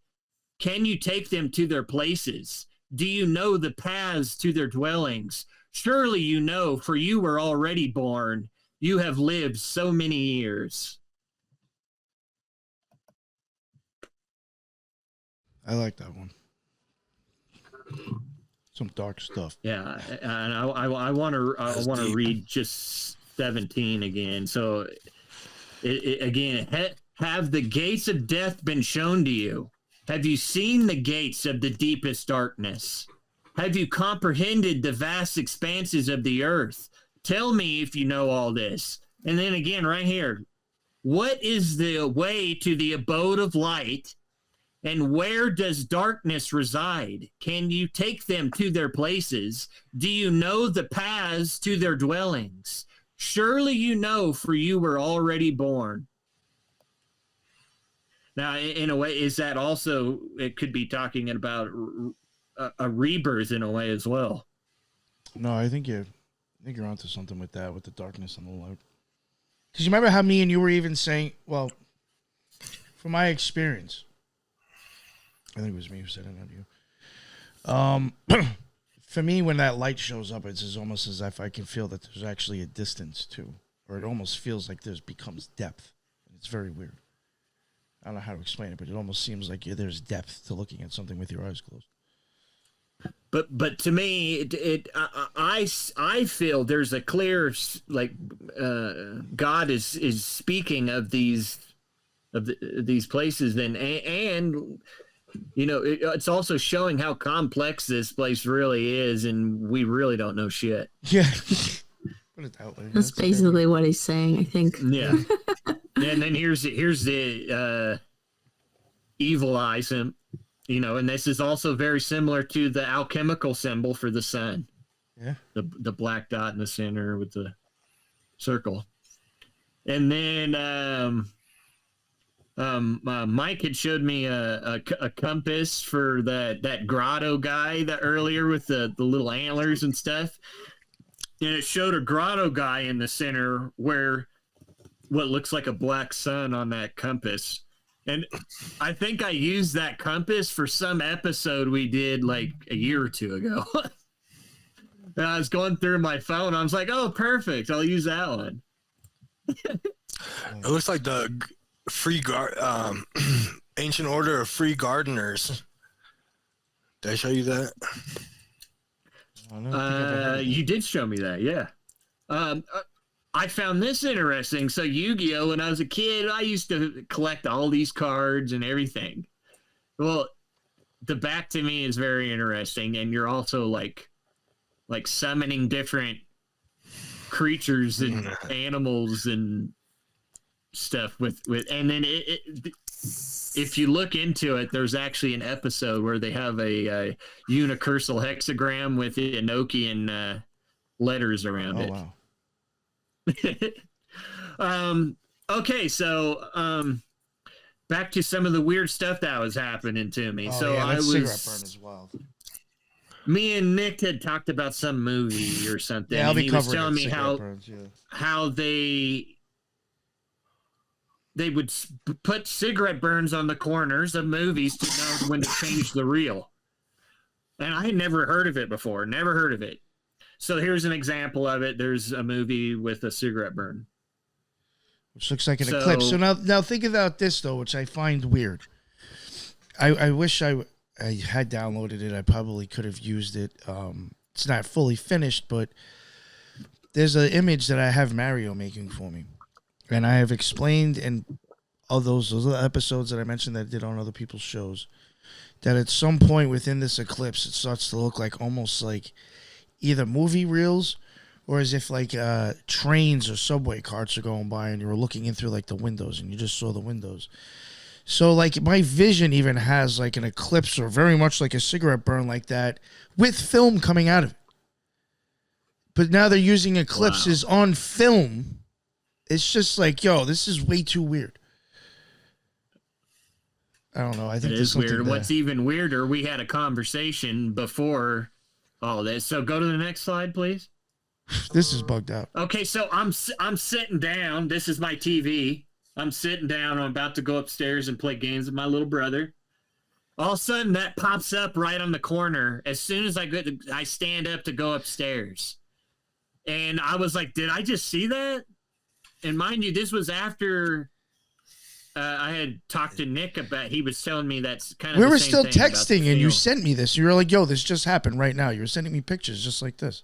Yeah, and I was like, I couldn't believe it, so I rewound it, and it was so fat. They're fast too. They just flash real quick. So I filmed it and then took screenshots from that. So I found that I'm like, really? And I've never even heard of them before, and I'd seen Three Stooges and Laurel and Hardy and all kinds of old films. I've asked my grandma. She was like, "No, I've never heard of that." Yep. It's wild. Yes, it is. All right, awesome, Thresh. Thank you very much, man. Yeah. All right. Okay, guys. So, based on what I knew that like Mike and Thrash were covering, I thought, okay, I'll try to like bring something different to the episode.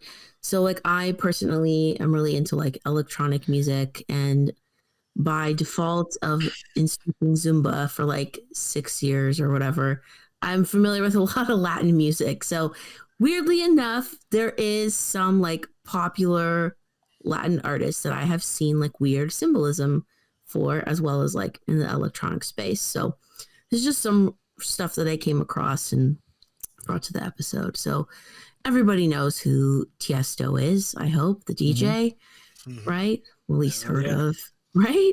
So he's, very popular, whatever. And then I was like, for sure, there's got to be like eclipse symbolism with him.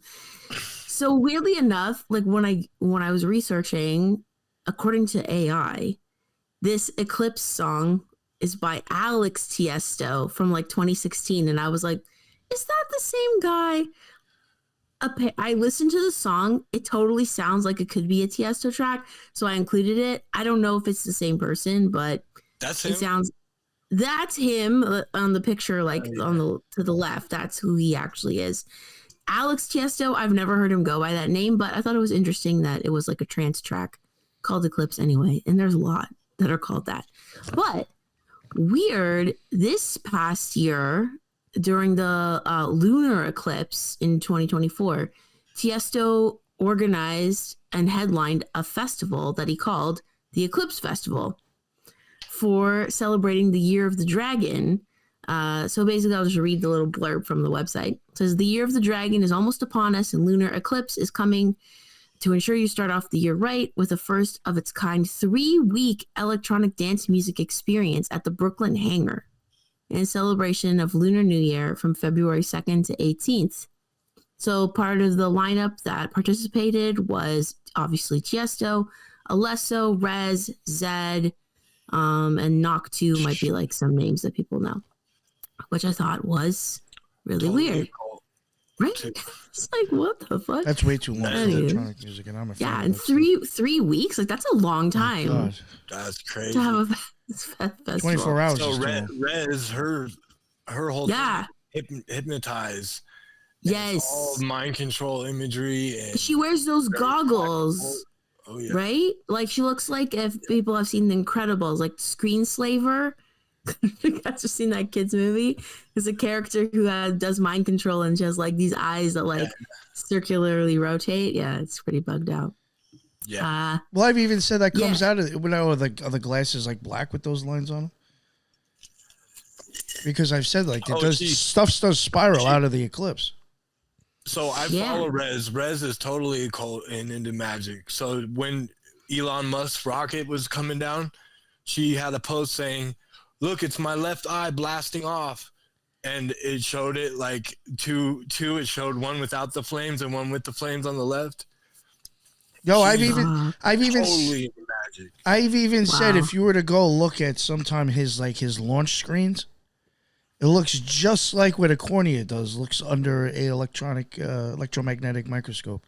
It is the same exact thing on the bottom of his screen where he shows like all the launch stuff. It's literally the cornea.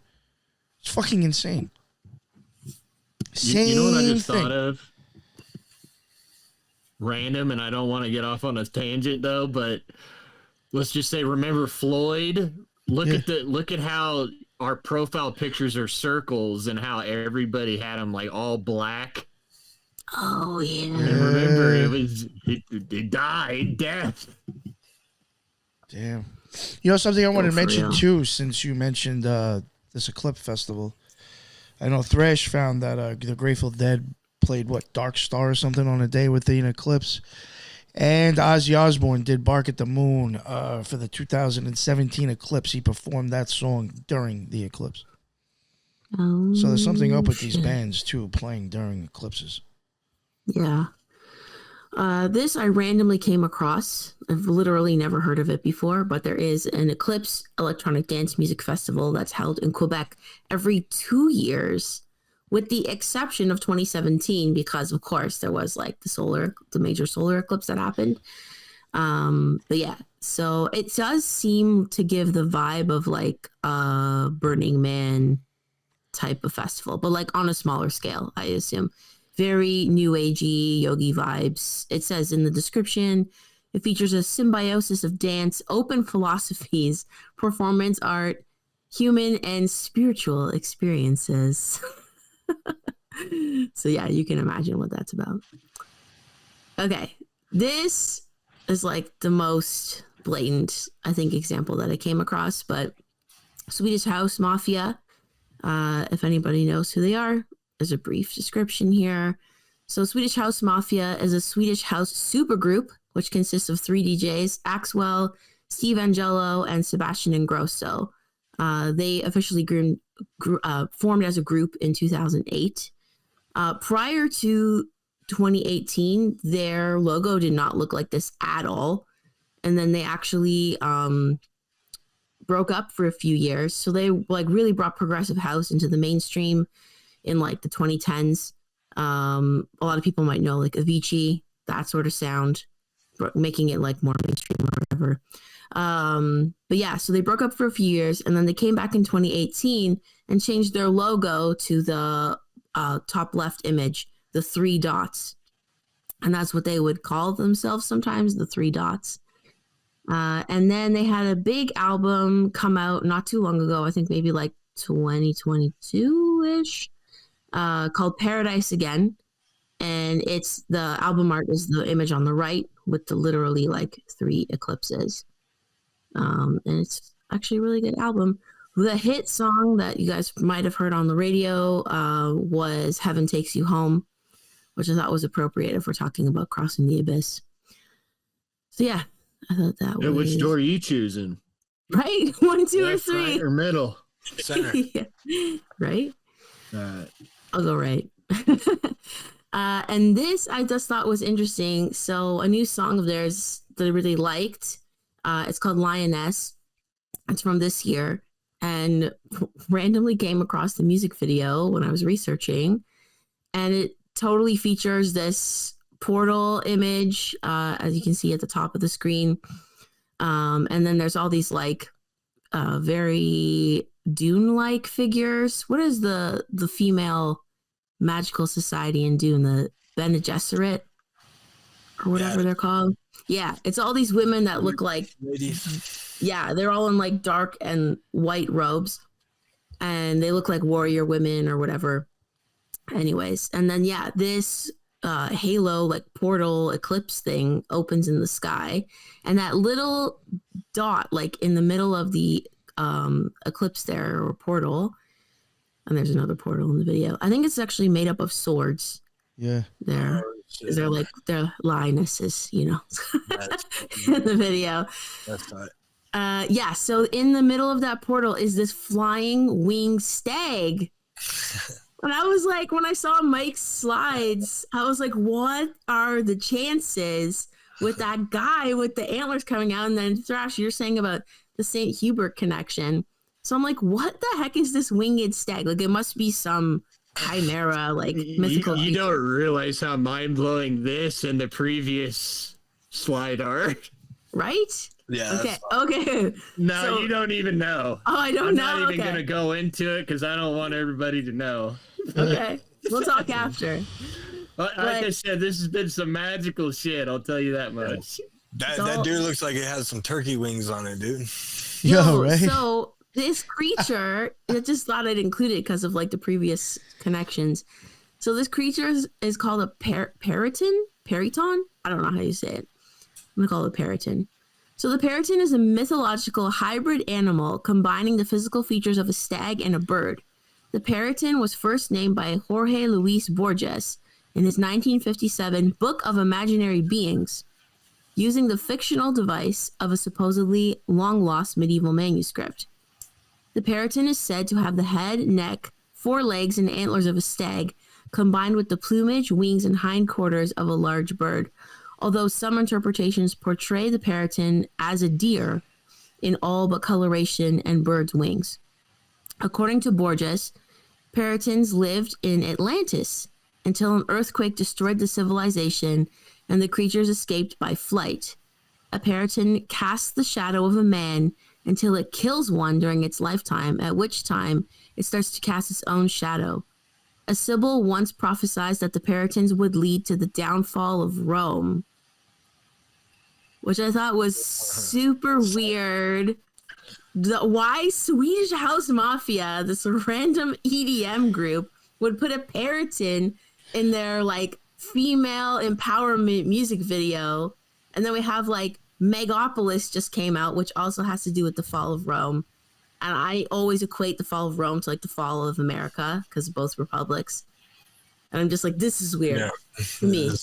The timing of it to come out, I don't know. Maybe it's a comment on Trump in their eyes. I'm not sure, but who knows? I just thought it was weird. No, that's badass. I just bugged out. All right. Another electronic artist who uses like really unsettling at times imagery is Anima. So Anima actually was part of a duo called Tale of Us. I don't know if anyone's ever heard of them, but he uses a lot of like eyeball, eclipse symbolism, humanoids, very AI-esque. If anyone's seen online, like you might have seen viral clips of like his shows, because the AI imagery is like huge and it looks like it's like jutting out at the crowd and people just like freak out, especially if you're at a rave, you might be on some substances. It would be trippy for sure. So a little bit about him. And on the right, that's just an image of his promo for performing at the Sphere in Las Vegas. He sold out like every show that's coming up over, I think he's there at the end of the year and into New Year's. And of course, his show is called Genesis, of all things. But yeah, so a little bit about him. Anima is famous for blending deep house and melodic techno. His shows transport audiences to a new realm where sound and visuals blend beautifully with his performances. They offer more than music. It becomes a captivating multisensory journey. Anima's real name is Matteo Maleri. He's an Italian-American DJ and producer, also known as one half of Tale of Us, and the co-founder of Afterlife Records. Of course is the name. On August 11th, 2023, Anima released his debut album, Genesis, which explores the themes of technology, nature, humanity, and coexistence. It had some other artists featured on the track, such as Grimes, Camel Fat, Chris Avantgarde, Cassian, and he followed it a year later with Genesis 2. In March 2024, it's been confirmed that Maleri is dating Grimes. Come the fuck on. Like Elon Musk's ex-wife and like occult, like EDM extraordinaire artist. Like, holy shit. But that got me bugged out. I was like, oh, the artist, he was on Deadmau5's label, I.O. Yeah. He's really dope. I like him, but I think they sacrificed him. He came out with a song with Grimes called Violence, and they're showing imagery of them wearing COVID masks, and they got the sword, and he's in this little cubby hole in the dark, and then he was dead the next year. Like, that's crazy. Yeah, and she had that whole cryptic post she made with like all the emojis, like leading up to like 2020. I think it was prior to 2020 she posted it, and it was all like basically indicating a virus and robots at the end. I'm like, oh, okay. Yeah. On the left here is just an image, a screen grab from one of Anima's shows. So literally, sorry, it's a like really messy screen grab from a TikTok video. So like that's just him at the bottom DJing, and then huge screen behind him with an arch. We've got like a hanged man humanoid hanging upside down. I thought that imagery was interesting. The track he's playing in that screenshot is called Eclipse by another group or artist called Moon Mixer, which I thought was interesting. Yeah. Weird. Okay. So moving into a little bit of like Latin pop reggaeton vibes.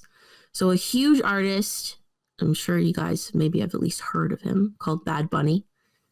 So his real name, just to give you a little background, Benito Antonio Martinez Ocasio. He is only born in 1994, super young, known professionally as Bad Bunny. He's from Puerto Rico. He's a rapper, singer, record producer, known as the King of Latin Trap. Bad Bunny is the first non-English language act to become Spotify's most streamed artist of the year. He's held the title from 2020 to 2022.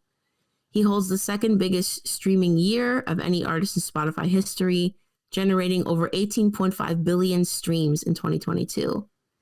As of November 2024, his album Un Verano Sin Ti is the most streamed album on Spotify with over 17 billion streams. It's a really good album. I'm not going to lie.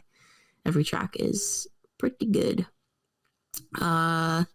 This is one of his older albums called X100 Pre. I do not know what the fuck the name means or what it's supposed to mean. It's hard to tell on the screen, but if you look closely or like Google the album later on your own, it's not just an eye in the middle. There's like black on black in the image, and it's literally like a coiled snake with all these other details in it around. So I just thought, to me, it was, of course, like third eye, but also like very eclipsy with like the black and then just like the white eye. And of course, the tour that he had prior to this album coming out was called La Nueva Religión, so the New Religion tour in 2018. So that wrapped up, and then he came out with this album, X100 Pre.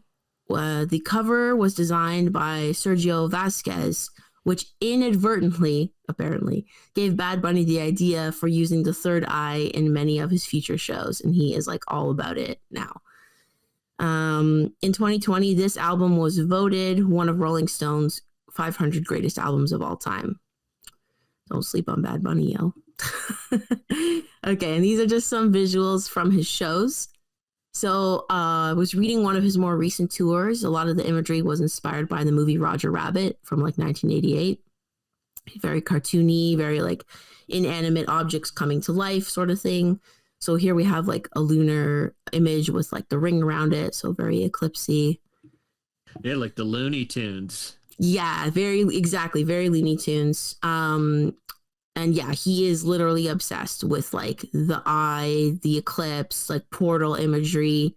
So these three eyes across the top, that all appears in like one background picture when he's performing. Bottom left, again, I thought was like with that solid ring around it. Very eclipse. A moon on the right. With the butterfly. Yeah, it's honestly, it's like all super mind control imagery. Like it's crazy. Or like Nick is saying, maybe he's just, putting imagery to experiences he's had. Who knows, right? But like it's pretty classic. Pretty classic mind control imagery he uses a lot. And yeah, all the bright colors. He actually did a collaboration. I didn't include a picture of it, but with J Balvin in like 2018-ish, I want to say, called Oasis. And like the whole album is like the world, and it looks like, it could be an eclipse of like the earth too. Like the way that the art is done, it's hard to describe. I should have included a picture, sorry. But again, with that like bright pop, like fluorescent kind of like imagery to it. This I just included because this song with him and a female Latin artist, Rosalia, it's called La Noche de Anoche, so last night. And it was, funny enough, recommended on an Eclipse playlist from this past Eclipse that we had in the summer. So yeah, I thought it was weird, though, that the music video includes a tree. It's very barren, the set. It's just a tree, and then he is like representing fire, and she's representing ice. The ice is like coming out of her like nails and stuff, and his hands are like on fire and stuff. So again, that fire and ice, like merging alchemical, like symbolism. Super bugged out. Okay. Another artist I thought was interesting is Ozuna. So he is, again, like in that Latin pop genre from Puerto Rico. He might not be like as well known as Bad Bunny, but his albums are super weird. Like, I do not understand what is the connection for music that's literally like grimy lyrics, and then you call your album Aura or Nibiru or Cosmo. Like, I don't, this seems so like intentional, the choice. Especially like the Aura album on the left, it literally has that little like planetary eclipse in like the like Taurus symbol. I don't know. To me, it's like bugged out. Yeah, and that's a Mendelbrot set too. You see how it's fractal? It goes up. Mm-hmm. And the little ones. Mm-hmm. Yes, and then the Nibiru album. So in case people don't know why I'm bringing that up, so there's a whole theory that the Nibiru cataclysm is a supposed disastrous encounter between Earth and a large planetary object called Nibiru or Planet X, that certain groups believed would take place in the early 21st century. Nibiru also translates to crossing or point of transition, especially over water in the Akkadian language, which I thought was interesting, talking about the abyss and like crossing over. Yeah, this is some of Ozuna's visuals. This whole emerald vibes on the left, I thought was like bugged out, given like, you know, alien Egyptian mythology, emerald tablets sort of thing, right? The green man. Almost look like those bulbs that Mike was showing. Yeah, right. Pillar things. They look very similar. Yeah, It's this little light body. There's donuts coming down. Yep, exactly. And on the right is another grab from one of his shows.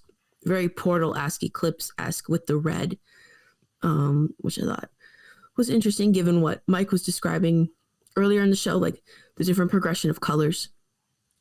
And yeah, here's another like more blatant example. Shakira performed at the VMAs, literally in front of an eclipse. And actually, the girl who I grabbed this screenshot from was from a TikTok. She was actually like stating that Shakira is blatantly doing like a ritual in front of an eclipse, and she broke down the whole like astrology behind it and whatnot. And yeah, just another screen grab. Her, you know how like in concerts they'll have like the monitors, the screens, so you can see the artist like closer up if you're far away. So hers, of course, were circular, which I thought was kind of odd choice for like a screen. I'm like, oh, I wonder why it's like a circle. Usually they're rectangular or square, right? Yeah, Floyd does the same thing. Oh, interesting. And yeah, just another like random thing that I came across during research. Did you guys know that in 2025, a planetary parade will take place where 6 planets will be visible in the night sky and a 7th will join later? The planets will be visible from January 21st for about 4 weeks after.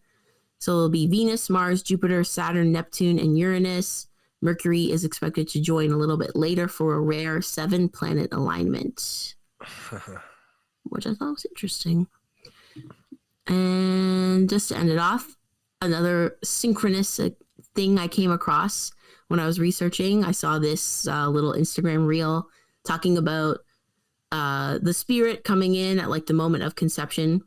And it was like, that is an eclipse if I've ever seen one, especially the image on the left. Like, supposedly, you know, when we are all conceived, a burst of light happens. That's literally what it looks like. It's like a spark of zinc that occurs. So I'm like, do we begin and end life with an eclipse? I guess. Yeah, and what is that light? Where was it before that? Where was it before that? It was with God, part of God. Yeah, that's just insane. Yeah. What direction was it coming? It manifests. I don't know. That was pretty bugged out. But yeah, that's all from me. That was wild. That was cool. Thank you. Pull mine up. I got this by guy SON. He has a song called Eclipse, and here is the cover of it showing an eclipse.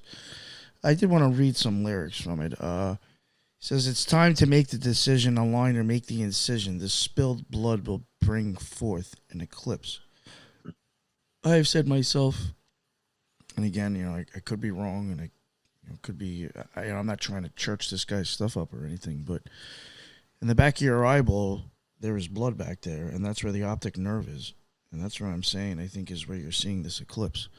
So there will be spilled blood in the back of your eye. So bring the void to the sky, let it black out the sun, let it rain black flame till the cleansing is done. Let the moon drip blood until the trumpets have sung. Let it all be a sign that our reign has begun. We bring death and we bring life, and to the ones that haven't done us right, you'll be a sacrifice. Upon the altar our offering sits. We usher in a new age. Bring forth the eclipse. So I just wanted to cover that. Damn. That's intense. Then you do have this song called You're Dead. And that is by, I think, Ouija Mac and Violent J. And in that song, I just do want to mention, Violent J says, tell me what it's like to be dead. Can you smell your rotting lips? Is a trip when your skin rips? Does your dark sun stay eclipsed? And the name of the song is You're Dead. Then we got Ouija Mac. His album, how do you even say this one? Detritus, whatever. That's the Ouija Mac album cover. I mean, that's got an eclipse on there as well. Then you have John Carpenter's movie, Cigarette Burns. Now, the premise to this movie is that supposedly there was an angel and they cut the wings off, and it was filmed. And supposedly when people watch this film, it makes them crazy and they kill themselves or they kill other people. And supposedly it was like shown like a few times or whatever. And so this guy, it's kind of like The Ninth Gate, where the guy who played Daryl in The Walking Dead is hired, ex-junkie, probably willing to do anything for money. He was running a movie theater, or trying to, and somebody hires him to try to find this movie for them and get it to them. And even throughout the show, it's like a 45-minute thing, short movie. He's even seeing this eclipse as it gets closer and closer to this movie. But it is very weird. And again, this is where they even talk about, I think in the beginning of the movie, they're talking about the whole cigarette burn thing on the film and how it was used to let you know when to change the reels. It's a very occult movie. It's screwed up and crazy, but it constantly focuses on this eclipse of cigarette burn popping up. The Twilight Saga, we got eclipse there.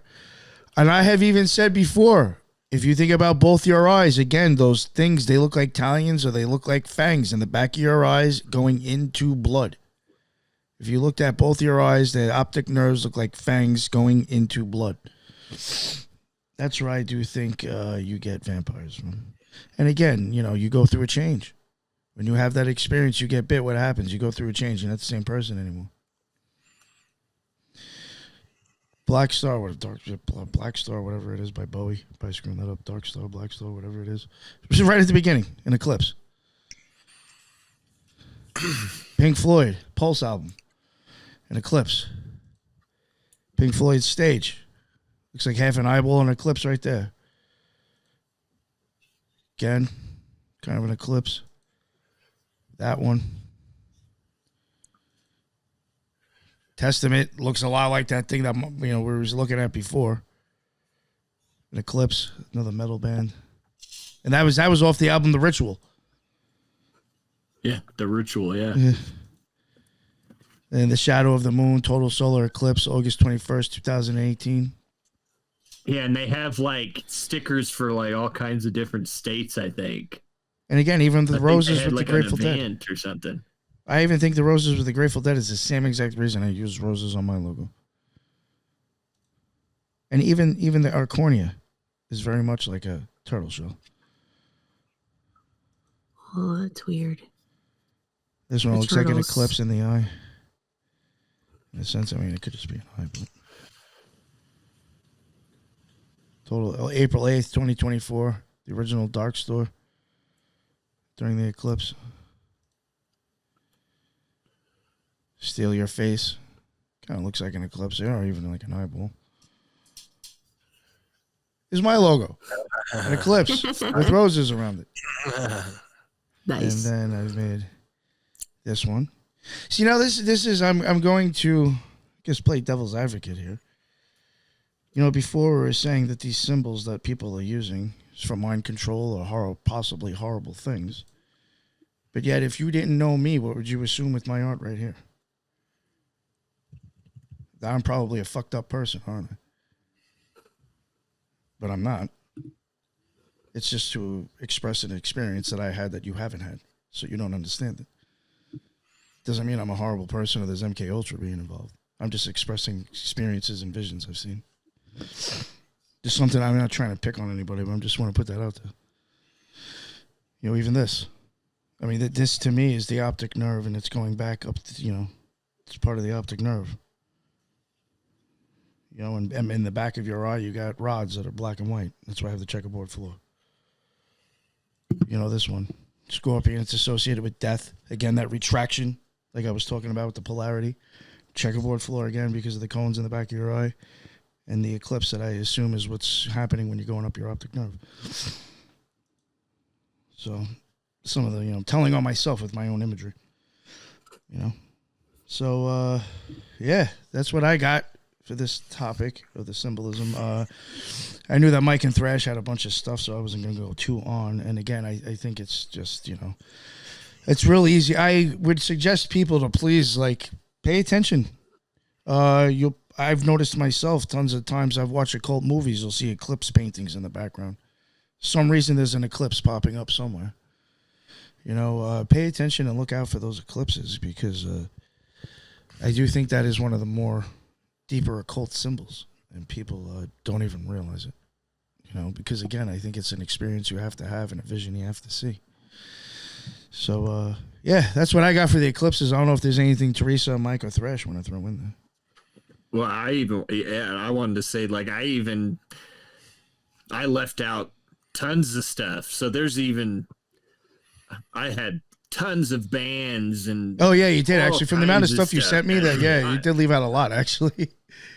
That's what I mean. It's even more prevalent than what I showed, even. Yeah, there was even I left out Dream Theater and stuff like that. Journey. Yeah. Journey has it all over their shit. Yeah. Hey, Nick, if you like some of that magical rap, Tech Nine? Yeah, I have so many people told me to have him on. He hasn't answered me. Well, just Black in the Sun, look up that song. It's that dude is definitely into the occult and magic, for sure. Yeah, I think a lot of people talk about the black sun of the eclipse in certain ways that people don't even catch it. But yeah, I even, again, that's one of the reasons why I even kind of had a bunch of horrorcore people on my show, is because I think they use a lot of symbology, and they talk about a lot of the death aspect that comes with the eclipse. I guess you guys are good. Anybody want to say anything? So it's just the Nazis in. Yeah. Black Sun didn't exist until 1930 something, right? In conclusion, it's all the Nazis. No, it's it's in every genre. I'm pulling out reggaeton artists that use it. What? It's everywhere, And that's because I think it's a common experience people have when they fuck up this shit. Yes. So, yeah, thank you very much. I appreciate you all. That was a lot of work from all of you. Yeah. Real quick, Teresa, you want to plug your stuff again? Sure. So, Spiritual Gangsters podcast. People can connect with me on probably X is the best place at TS Gangsters Pod. Awesome. Thank you very much. Mm-hmm. And Michael, let everybody know where they can find you again on Twitter. Magic with 2 Ks, Mike with 2 Ks and 2 Es at x.com. Awesome. There's a Magic Mike with the x.com. Just sounds perfect now, too. Shortened it up a little bit. Go ahead, Thresh. Gonna let people know where they can find you. Bye. All right, that works. Instagram. Too. No, all the goth hotties hit me up on Instagram. Thresh is trying to get himself a guy. Oh my god! I'm just kidding. Yeah, hey, but he's but for real, if there's any out there, give my man. Holler at my boy. Holler at my boy. Kidding, not kidding. That is some funny shit. That is great, my man. Thank you again. Thank you all. Thank you all for covering this topic with me. Again, just to leave people with, I know it's a little bit more excited at the beginning of the show, but for real, please look out for these eclipse things. Please keep in mind or try to entertain the fact that real magic with a K, I mean, you're knocking yourself off. I mean, for real. You're leaving this flesh suit and you're having an experience. It's just unfortunately, when we come back, we're still human and we can make a decision to either use a gift from God for good or we can use it to fatten our own pockets and take control. Again, I've even said I think you are really kind of in judgment once you've had that experience, because then, you know, what can I say? You know, God shared an experience with me, and after that fact, it's like, you know, if I was a piece of shit, man, I mean, come on. At that point, like, you haven't gotten it yet. So, if you ever happen to have this experience, please don't be a piece of shit after the fact. Create something and try to inspire humanity to have their own experience. And that's enough. That's enough out of me. Yeah, and the eyeball. Look into the eyeball, death, and the eclipse. All right, that's the end of another Occult Rejects. And until the next one, everybody be well. Later.